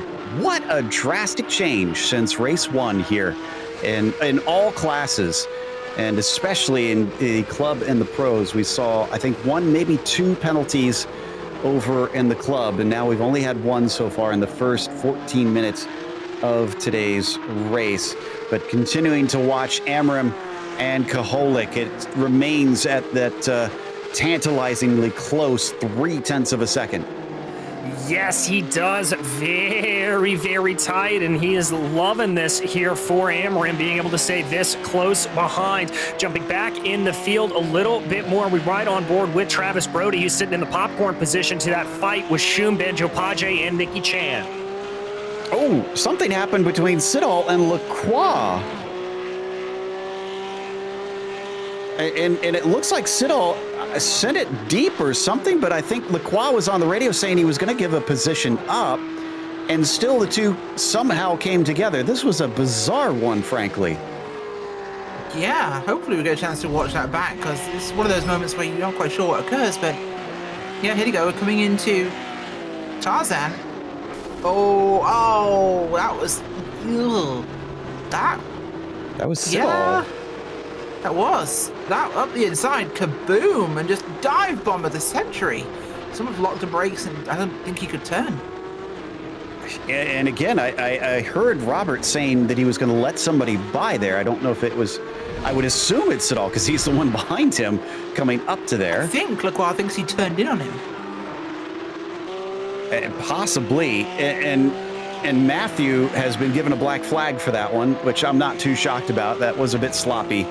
No matter what the intentions were, Matthew was kind of at fault on that one. And he winds up now having to head to pit lane. Man, okay then. We're now up to 2 black flags very quickly. Let's hope that trend does not continue as we watch this train of cars in front of us that essentially starts with Travis Brody. And Shum is in there, Cyphers, Eisenring, Pies. They've got a little bit of gap in there back to him, but Ed Nelson as well.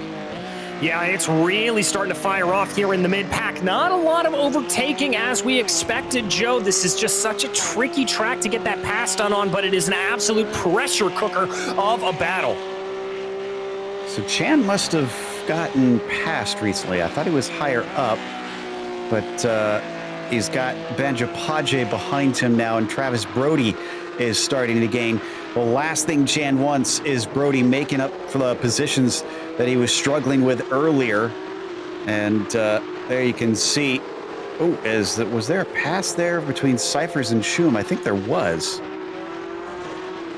Yeah, we had a bit of a change there on track, but this race has changed from the last one. These guys are going off mid-race here, and I think everyone's trying to gain that track position now before the pit cycle. A small correction for myself. That was Eisenring trying to pass on Cyphers and failing to do so. But those two, you can see them in the background. They're mighty close. They're all of about a car length apart from one another. There they are right now. This is what Ed needs. He needs that slipstream coming down the main stretch. Will we see Cyphers pit this time to deny him that? Or is he going to stay out? He's going to stay out. So they'll hold together. And a little bit of a peek to the inside from Ed. In fact, a big dive down to the inside as well, as he's going to take the position away, maybe trying to cut back underneath. Cyphers can't get the grip, so he's going to stay in 10th.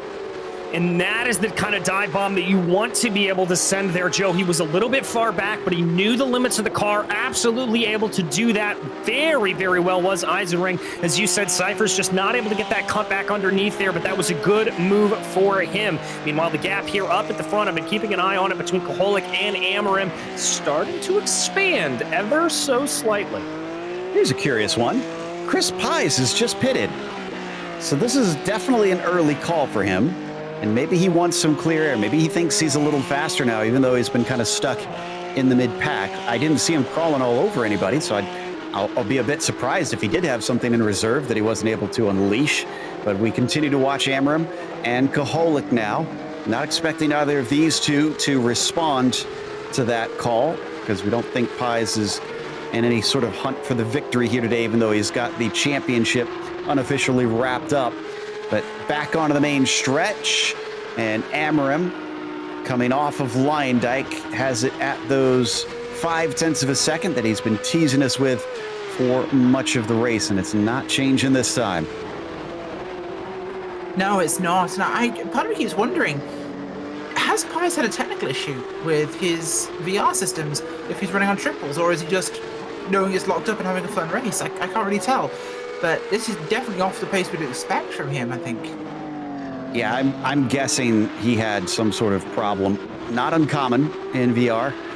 And looks like Leif Peterson is pitting in now. So Leif is taking a scheduled stop. Looks like Albano also in. Ooh, and this is close down into Shivlock. Amarim gets it down to 0.2 of a second. But then he doesn't have the run coming off of there. Unless he fancies his chances into the next turn, down towards the right-hander. He does not. He's going to stay put behind him, and in fact loses through those last couple of corners. It's back up to 0.5. They continue to gap Chris Braun behind them, DJ. It's 6.5 seconds now to third place. Yeah, it's a big gap there, but Chris Braun has got other things to worry about. As Trey Drawhorn's actually been able to close up behind him, bringing the gap down to about 0.4 of a second between the two. So it's not like Chris Braun can just focus ahead. He's got Drawhorn all over the back of him. So as they come through Hans Ernst as well, Trey Drawhorn been trying to pressurize on Braun, see if he could shake a mistake out of him, get himself onto the podium here towards the end of the season. Drawhorn came into this 5th in the points. I mentioned a little earlier, he's trying to chase on Chan and Brody, but the distance between them and the points coming into this race is not going to be changed, even if he does get up to 3rd place. And in fact, breaking down to the first corner, thought there was a look there, Rachel, but it looks like Trey not going to go for it yet. No, I don't think he is. Just holding his position for now. Trey's been really quick. He's been holding that spot for the moment, but of course, those two, Braun and Drawhorn, this is the fight for 3rd. This is between those two. They both know it, so they can take their time. They head up through and into Shivlock once again. And is that a lap car? That looks like a lap car. That's Stiffel there, who's already served his penalty. And great communication between himself and the other drivers. Lets them through and gives up just enough time, although it does look like it caused them both a little hesitation, as they were both off the apex there. But they had equally bad corners, if that's the case. So again, it comes out as it was, DJ. Yes, it does, and there's really nothing that Stiffel could have done there in that sequence of corners to give them a better line. As you said, Joe, good communication between the two. Looks like a little bit of a better run there mid-corner from Rafael Amarim, but that gap going to stay at about 0.4 of a second here as they come down through Kumho. We are over the halfway point, so watch for more and more of these pit stops. That was squirrely from Amarim.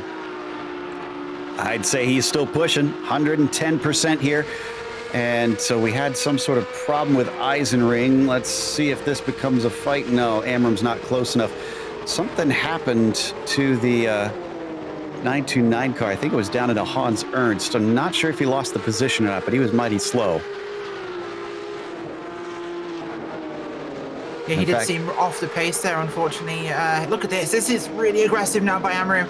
He's all over him, desperate out of the Audi into this run towards linebacker.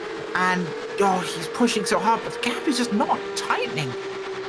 And Amarim's not going to allow the driver, Ed Eisenring, any screen time here, because this is definitely the more important battle here for the lead, as he remains 3/10 behind. That is still Stiffel behind them, so that's not for a position. It's 7 seconds down to Chris Braun. Amazingly, they just keep on expanding that. This is Ed Nelson. In the meantime, he's been chasing on the other Ed of Eisenring, and we are managing to get a chance to take a quick glance at this. You can see just how much that little mistake hurt that 929 car. Yeah, really put him down the order here, and very much putting him under pressure right now from Nielsen. We jump back up to the battle for the lead, though. Amarim just continuing to hound Koholik here. Doing all he can to try and shake something out of the 11, but we've already seen this season, it's hard to get a mistake out of Michael. He just does not flinch. The one race that he's been beaten in is because he got shoved out of the way. And hopefully we won't see Amarim do similar. And these two are very fair fighters. And Amarim wants this to be his in the right way as they come off of Tarzan. No dice quite yet. We're now down to less than 17 minutes to go, Rachel. Should see a few more come in, I think. I think we'll see the last of these guys hit pit road here and get their service done, get that fuel in the car, go to the end of this thing, wrap this up the right way. We've had a little bit more turmoil, I think, than we had in club, but it's been much more exciting. Absolutely. Not all that many passes still, but the battles have been very, very tight, and moreover, we got a battle for the lead. What more can you want than that? Not seeing anybody else through the order that have been pitting in here. So we watch these two head out of the infield section. They're starting to catch up to another bit of lap traffic. Charles Yao, another driver that has had to come down pit lane, although for repairs and his scheduled fuel instead of for a black flag. And I think they're catching him at a rate of knots. This is going to be pretty quickly. They're now exiting out of Hans Ernst just as Yao is hitting Kumho. So a lap or two, and they're going to be on the rear bumper of the 17. Yeah, and this may be the impetus for one of these drivers to opt to come down pit lane. We'll have to see here. I wouldn't be surprised if we see them extend it, but I can understand the impetus. They're both going to stay out. Looks like Yao's going to stay over to the right-hand side, lift off a little bit, and let both of them by. Good sportsmanship there. Well done by all involved. And that will allow them to carry on. What's the next one up the road? Oh, it's a long ways to Rich Minkler.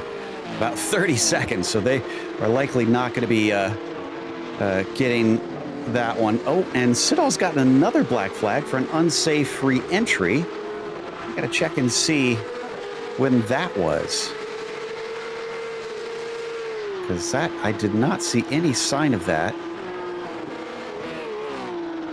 And in fact, he just went off track and parked it to take it into pit lane. Oh no, this happened a little bit before this. If we go back to Hugenholt, so it's just a couple more corners earlier, he had an off coming out of Gerlach, and then we saw this exact thing in either the sport or the challenge class, Rachel, where a car just kind of goes a little bit too hot in there and you can't stop on the grass. Yeah, no, we had that a couple of, it was challenged. Yeah, oh my gosh. Yeah, there's no way to really stop there, but I feel so bad for him because he tried to get out of the way, but he tried to hold, but he had to get off the racing line. Rough spot there. Yeah, very little he could do as a passenger, but the rules are the rules, and it was deemed an unsafe re-entry for him. So I think he's just decided to park the car. He might be done for the day from here because he's been in there for about 2 minutes. On screen, this is Drawhorn and Chan. Chan still has a single car separating himself and Brody, who he's fighting for points with. Banjo Paje is the one playing the buffer. Look at this, though, as that's a great run from Drawhorn. Braun goes defensive. Round the outside, this is possible. Can Trey make it stick? He keeps the overlap until it starts to feed out. And that was really good defense there from Chris Braun. You noticed him slowing the car a little bit at the apex to prevent that crossover move. Perfect defense from the 258. And we still need a lot of pit stops here. Not many drivers have been coming in. Oh, Jacob Schum's had a problem. Jacob Schum coming out of Tarzan. He spin the tires up? No, he had some sort of technical problem or something. The car just kind of slowly veered off, and he just smeared it along the Armco and now is back in pit lane. So the 56 must have had some sort of technical issue behind the scene. As we continue to watch on Drawhorn and Chris Braun trying to decide the third position. 12 and a half minutes left to go. Who pits this time by? Will it be either of our leaders as we watch from behind the wheel of Rafael Amorim? Will Koholik go in? And if he does Amorim have enough fuel to continue on and try to break up the strategy? Will he even choose to do that? They head towards the pit entry, and he is going to break it up, but it's Koholik who stays out and Amorim who comes in. I was thinking if I was Amorim, I might have stayed out another lap and tried to go one past him and pushed the most I could out of that car, but with the clean air, it might have been a good opportunity to do that. I think it might have been the wrong call to pit now. Oh, up inside for Drawhorn here. Oh, contact! Oh, and Drawhorn gets on the radio giving an apology, and he gives the spot back. So wonder if they're going to penalize that or not, but I say fair play. He redressed the position. Hopefully there's no damage on Braun, though, in the process, as Banjapaje is off. They're both off, and they're both going to re-enter right in front of, was that Brody? That was Brody, and he's going to get past Banjapaje. What does this do for the championship with Chan? Oh my goodness gracious, Joe, everything firing off here. We'll have to do some quick math behind the scenes, but you never want commentators to necessarily be doing that. But this has completely changed the equation. It is 6 points between fourth and fifth place. And, ooh, this might come down to bonus points then between them. Brody is going to just give a move on Chan, but can't manage it. As it sits, I think Chan has got it, but he goes wide here. He has got to play defense on Brody, and Brody does not get the exit he needs. Now, I do believe Banjapaje definitely has incident points, so he's not going to get the bonus for a clean race, Rachel. I'm trying to remember if we saw Brody have an off in this race. I don't think Travis Brody has. No, he's okay. We've also found out, by the way, that Schum is back. We thought he retired, but he's actually returned. Here comes your leader. All right, so we've already had second place pit in. Amorim is in seventh, and he's been in clear air. And it looks like Chan is also pitting. Where is Koholik going to be exiting? He's now moving as we watch him on board Amorim, and it's going to be close. Amorim around the outside, and Amorim's got it. Amorim's jumped him in the pits. He's got the lead, but by the smallest of margins. Koholik tries to fight back, but it's no dice. Great pit strategy there for Rafael Amorim, being able to put himself back up into the lead of this race. Now he's just got to try and hold off the ever quick Michael Koholik. Oh, wow. So that, I was not expecting that. Amorim, I guess, a little bit held up. What was the difference in the pit stops, I wonder, between them? Koholik was about 6/10 slower. That actually might have been what cost him the lead right there. And that has got to be frustrating. It was so small, half a second difference between them in the pit lane. Oh, that's minuscule. Wow, the littlest differences make a big difference on track, because it was all he needed to get past him with the acceleration off pit road. So maybe that strategy worked out. Apologies there to Amorim, because I thought that was a poor choice to go in before him. He made it work, and he's only going to hold on for 9 more minutes. I mean, the other thing we haven't considered, DJ, is whether or not, with him being behind Koholik, was he able to save fuel? This isn't a track we usually talk about saving fuel on. No, it's not, but you certainly can do it. There's a lot of medium to high-speed corners that you can just sort of lift off and feather the throttle a little bit more, and so that is certainly something that you can do. We'll have to see how it plays out, though, with the 8.5 minutes to go, more drivers peeling off behind. That looks like Brody's in, Drawhorn pits. Banjapaje, stayed out and he's off. Banjapaje is probably going to be losing positions as he just lost the lead, but he was going to lose that eventually once he took his pit stop. The real question is, what is happening between himself and Brody and Chan. In fact, where did Chan go after his pit stop? Chan is going to be beat in the pit stops by Brody. Brody's jumped him. That's going to allow Brody to hold on to his championship position then. He will be in third as long as he can stay ahead of Chan. Oh, this is definitely heated up now in the final 10 minutes of this race, and right now, we just saw Gonzalez take a position up there as we see Leclerc go down. Did he have an incident, or was this to do with pit stops? But Amarim out front here. This is the big story, and it's a bigger gap than we in fact saw between Koholik when he was in the lead and Amarim in second. So the gap is slightly wider. Yeah, Chan was half a second slower than Brody as well. So same story as last time.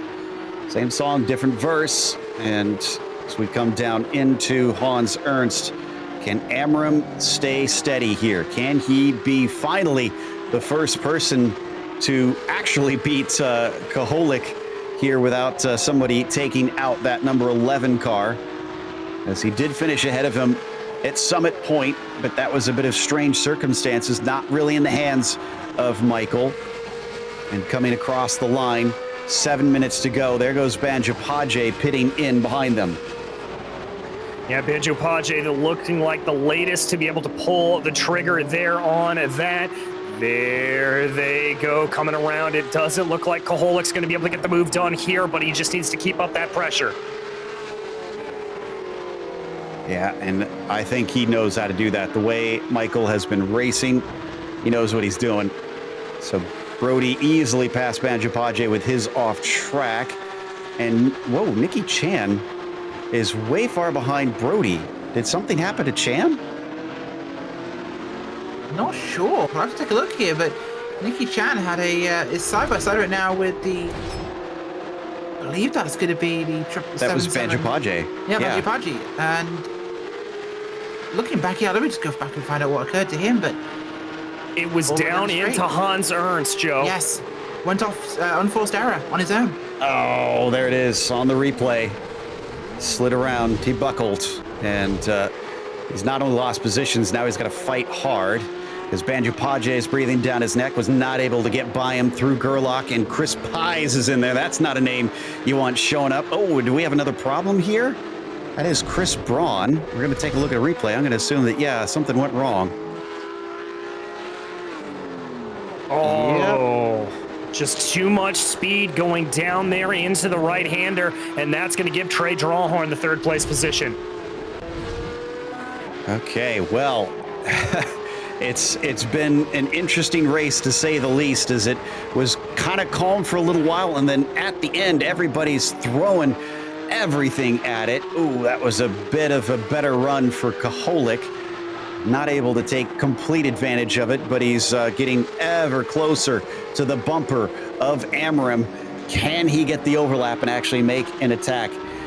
And...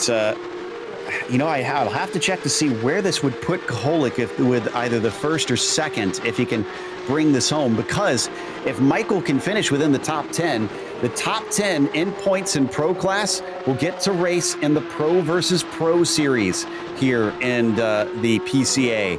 And that is something to enjoy, because you're racing against real race car drivers in that one. Oh, absolutely. We'll have to see what they can do in that, because that is definitely the top tier of PCA sim racing, and boy, do they put on a fantastic show when they race here. Gapdo and Koholik is down here. This is really close. You gotta think that Michael's gonna try and have a go at it. He's got nothing to lose here, or at least very little to lose, I should clarify. So if Amarim leaves the door open, the 11, we're thinking, might try and take a dive. Not going to try and run into him. He wants it to be clean, but falls off a little bit down through Kumho. And Lyondike doesn't look particularly strong either. So we get 3 minutes left on the clock, 3.5 minutes left on the clock. That is a little bit more sure for these two. It is definitely 3 laps to go. Yes, it is. Wide line there from Koholik on the entry there to Tarzan, trying to maximize speed at the exit to get on the power a little bit earlier. You can just see him trying to do everything he can to get by Rafael Amorim, but I've got to give Amorim credit here. He has been absolutely flawless since he overtook the lead of this race. I want to give an update on the storyline of Jacob Schum. He did get back out on track, but the reason he stopped initially was his Rift, his VR headset stopped working, and so he couldn't finish it up. And if he would have been in those top 10. So that is utterly gutting for Schum, because he was in 7th in the points coming into this one, but he already had, I believe, a no-show in one of the races. So Schum will effectively lose his chance to race with the big boys. Back with Koholik, more lap traffic in front of them now, Rachel. This time, it's going to be Charles Yao. Oh, and he pulls over. I tried to add drama, and I failed failed horribly thanks to Michael being polite. It wasn't, in fact, as Strudel come here, and this is an absolute death fight here between Koholik and Amorim. Amorim has been here all season, of course. Koholik turned up halfway, so we said Koholik's been dominant, but this man right here is giving a statement that no, there is already dominance in this series, and Rafael Amorim wants people to remember that's his name. And crossing the line, it's now down to 2 to go. Checking on Amorim. Amorim had to miss quite a few himself as well. He wasn't here at Winton, had to miss Suzuka, and then wasn't at the last race at Monza. But as I mentioned, 2 out of the 4 that he has shown for have been wins. He's trying to make it number 3. And I think there was a few of them were podiums. Yeah, Knockhill, he was also on the podium with 2nd place at that track. So as they head through Slotemacher and into Schivlock, a lap and a half left to go. Koholik is starting to run out of time, DJ. He's going to have to do something soon. Yeah, he's really going to have to get it, and I'm wondering if he maybe overused his stuff a little bit, if his tires are screaming a little bit, because in the high-speed corners in particular, we've seen him lose a little bit of speed coming down through Kumho and Ari Lyondike. That is an area to me that tells me he's slipping across the surface of the track, and these tires aren't gripping as much. The plot thickens then. Will that make it difficult to actually try a move? If the car's not given the grip, then you're not going to be able to outbrake your rival. And down into the Hans Ernst chicane once again. Look at all the marbles that are starting to build up around the edges of the corners, especially through that one, which is so single file. And they're going to get the white flag there. Look at the perfect example here, DJ, of what you were talking about, because he has fallen way behind him now. Yeah, it just looks like at those high-speed moments, he's sliding across the surface of the track. He's not getting the traction that he needs from the tires, and that could be all that prevents him from winning this race. A little deep into the corner from Michael, maybe trying to square it off. Does look like the exit was pretty decent. Gets it down to 0.5 of a second. And this is why another reason why I could never be in the pro class here, Rachel. If I was in Amorim's shoes, I would not be able to stand up to this pressure. Oh, but Amorim is an absolute consummate professional himself. He is up here because he deserves to be. And I'm really excited to see what he can do to this one. No offense to, of course, Michael Koholik. For half a season, he has been an incredible force in this series and deserves every point he's gotten. But really, Amorim is showing, in his final race, he's making a statement. And I do believe, someone in the peanut gallery will have to correct me if I'm wrong, but I believe Amorim and Koholik both do real-world racing out there. So these are plenty experienced guys right here as they come out of the second hairpin and just pushing it. Amorim's not leaving anything on the table. He does not want to leave this door open. He clipped the dirt out of the second hairpin. He's got to be tidy into here. Don't want to lose it on the last time through the chicane. And he is good once again, kicking up the dirt, though, leaving nothing to chance as he comes out of Kumho and through Lyondike. Rafael Amorim took a while to try and bring the fight to Koholik, but when he did it in classy style. What a victory for the 16 as Koholik comes home in second, and Drawhorn will get a quiet third. Yeah, 17 seconds behind there, Joe. That just shows you how dominant Amorim and Koholik were on the day. Chan and Banjapaje still trying to sort out sixth place. They've got Chris Pies, who managed to get into the top 10 and even all the way up to 8th. Excellent work there from the 14. That's a 5-position gain for him.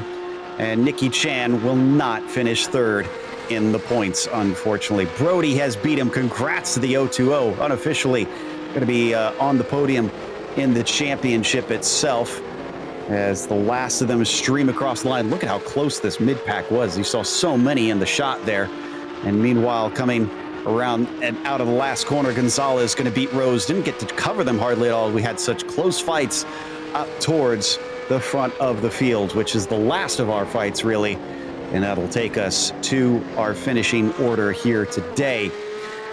Wow, so Rafael Amarim, who started on the pole, was in second place for the vast majority of this race after Koholik overtook him into the first turn, but he didn't let that faze him at all. He came back in the pit stop sequence, beat him out of the lane, and fended him off despite immense pressure to take victory. Koholik is human after all.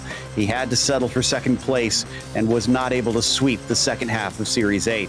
Trey Drawhorn was P3 today, rounding out your podium as Chris Braun was 4th, and Travis Brody solidifies his 3rd place in the points unofficially with 5th. Nikki Chan, who was fighting with him, was right behind and wound up 6th. Banjapaje, P7 for him. Chris Pies, who was struggling out there today without his VR headset, wound up 8th. Eisenring was 9th, and Ed Nelson was P10. In 11th, it was Derek Cyphers, followed by Leif Peterson and Lyle Eddy, with Rick Reisenberg and Daniel Rubel rounding out your top 15.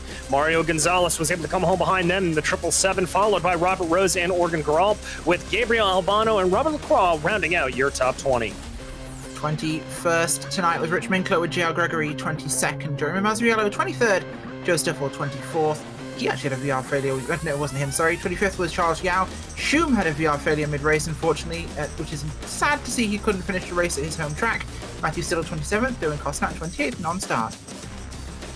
That's going to take us to an interview with our winner, Rafael Amarim, in the number 16 here today. And Rafael, I have to ask, you lost the lead at the very first corner, yet you held on to Michael all race long, and then you managed to jump him in the pits.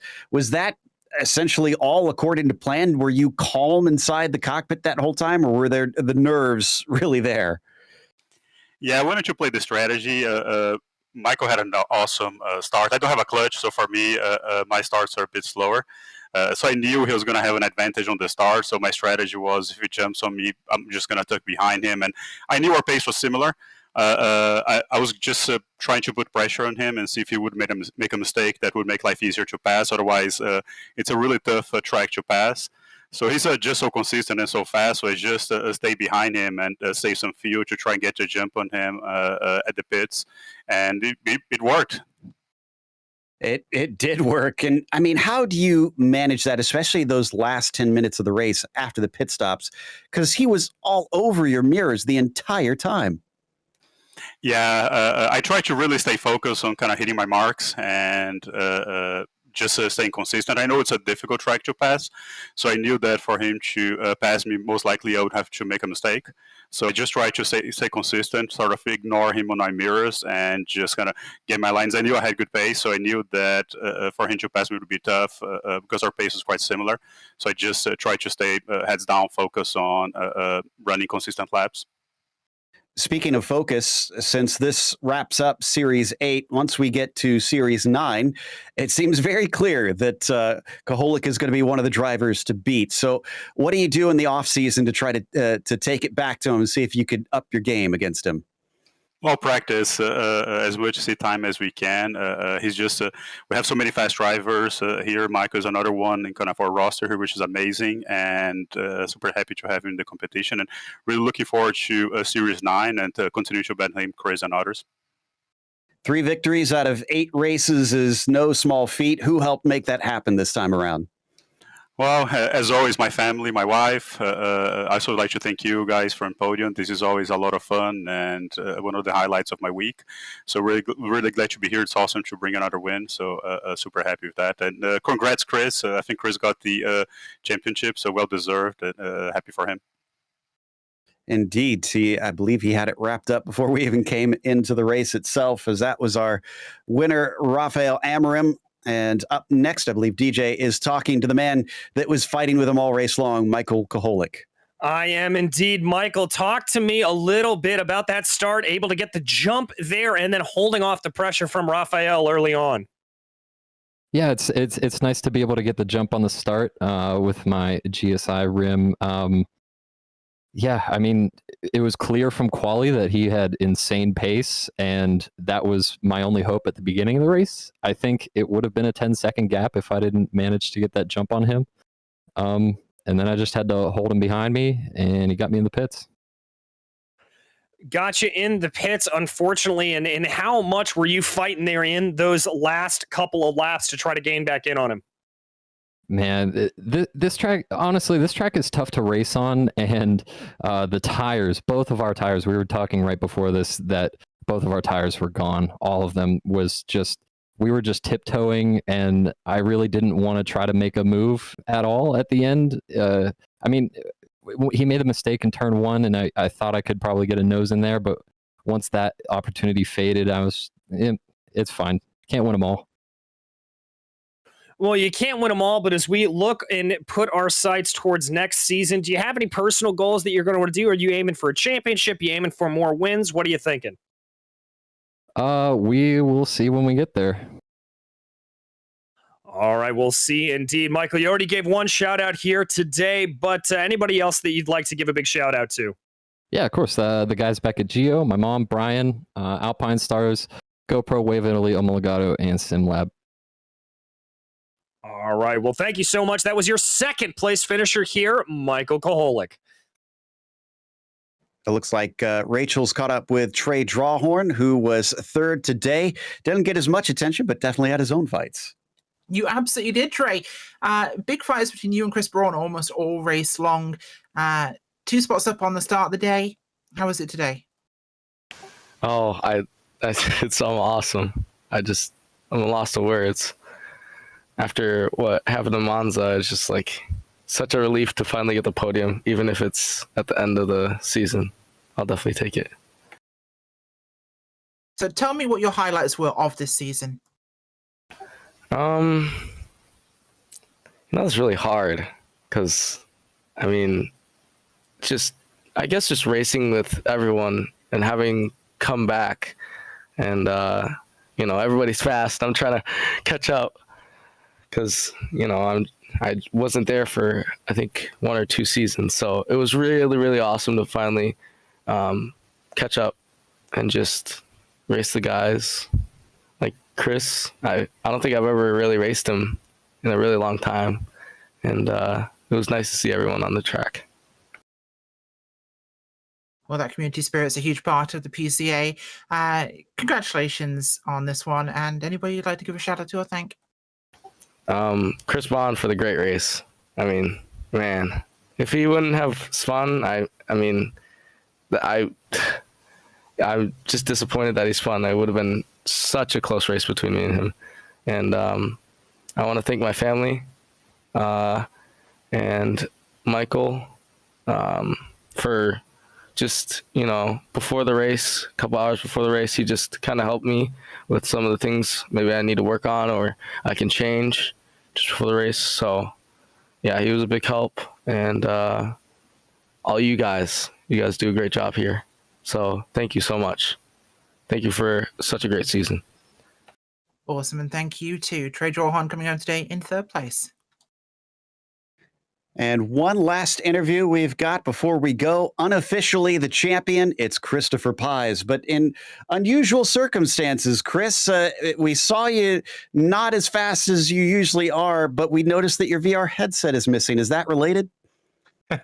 Yeah, I'm trying something new screens. I knew I had or at least I think I do, the championship all sealed up before tonight. So trying something a little bit different. But I had never turned a lap around this track before, I think this past Saturday. So didn't really have that much time to practice as well as work got in the way. So yeah, my pace definitely showed that. Well, what was it like being down with the commoners and 8th, 9th, and 10th place instead of up in the lead on this one. Did you have fun? Oh, I had a blast, but my goodness, you got to watch out. There's just traffic everywhere. Yeah, I'd argue the guys in the midfield are probably better drivers than us up front because you constantly have to watch out, not just for your racing line, but for other people. But no, I was really impressed with how clean it was back there, and I definitely had a lot of fun. My primary goal going into this race was to 0x, and I did that, and I think that gives me 0x for the entire season. So that's that's what I was proud of. And then the championship's a nice bonus as well. Okay, wow, my jaw is on the floor then. In that case, I had no idea that you were doing that this whole time. Well, that makes it all the more impressive. But you've now got the championship unofficially, as we said, and you were right that by our math, you had it wrapped up even coming into this race. So where do you go from here? Do you turn your sights over to the Pro versus Pro series from here? Yeah, for sure. Definitely gonna focus really hard on that. See if I can put some more pressure up to the guys up front. I know obviously Raphael, Cameron we're always duking it out. But who knows? Maybe with some good hard practice and what I learned this season, maybe I can fight Lauren. We'll see. But yeah, no, that's going to be a lot of fun. And I hope to represent ACI Motorsports well in that series. And then also the team series. That's going on throughout the entire year. You guys are doing a fantastic job broadcasting it.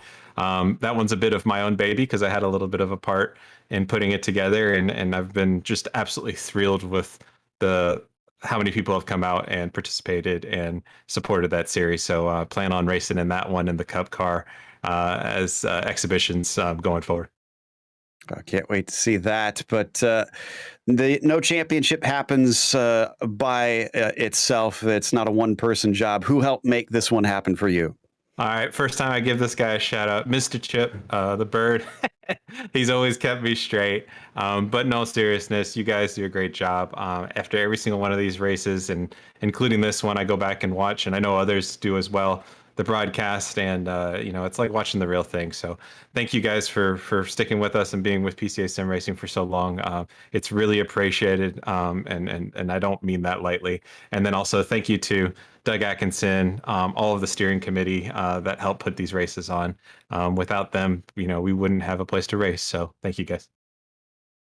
That was your unofficial champion, Christopher Pies, who finished 8th today, trying out some new things and lacking a little bit of practice, but still wrapping it all up like we are going to wrap it up. But even though Series 8 might be over, the racing is never done, because we'll see you next time for Operation Motorsport at 9 p.m. Eastern on Wednesday, May 25th, live here on Podium Esports. That is going to be at Sebring. A big thank you to the steering committee at PCA Sim Racing, and a huge thanks to our team tonight, DJ, Rachel, Ryan, Cameron, and Dougie.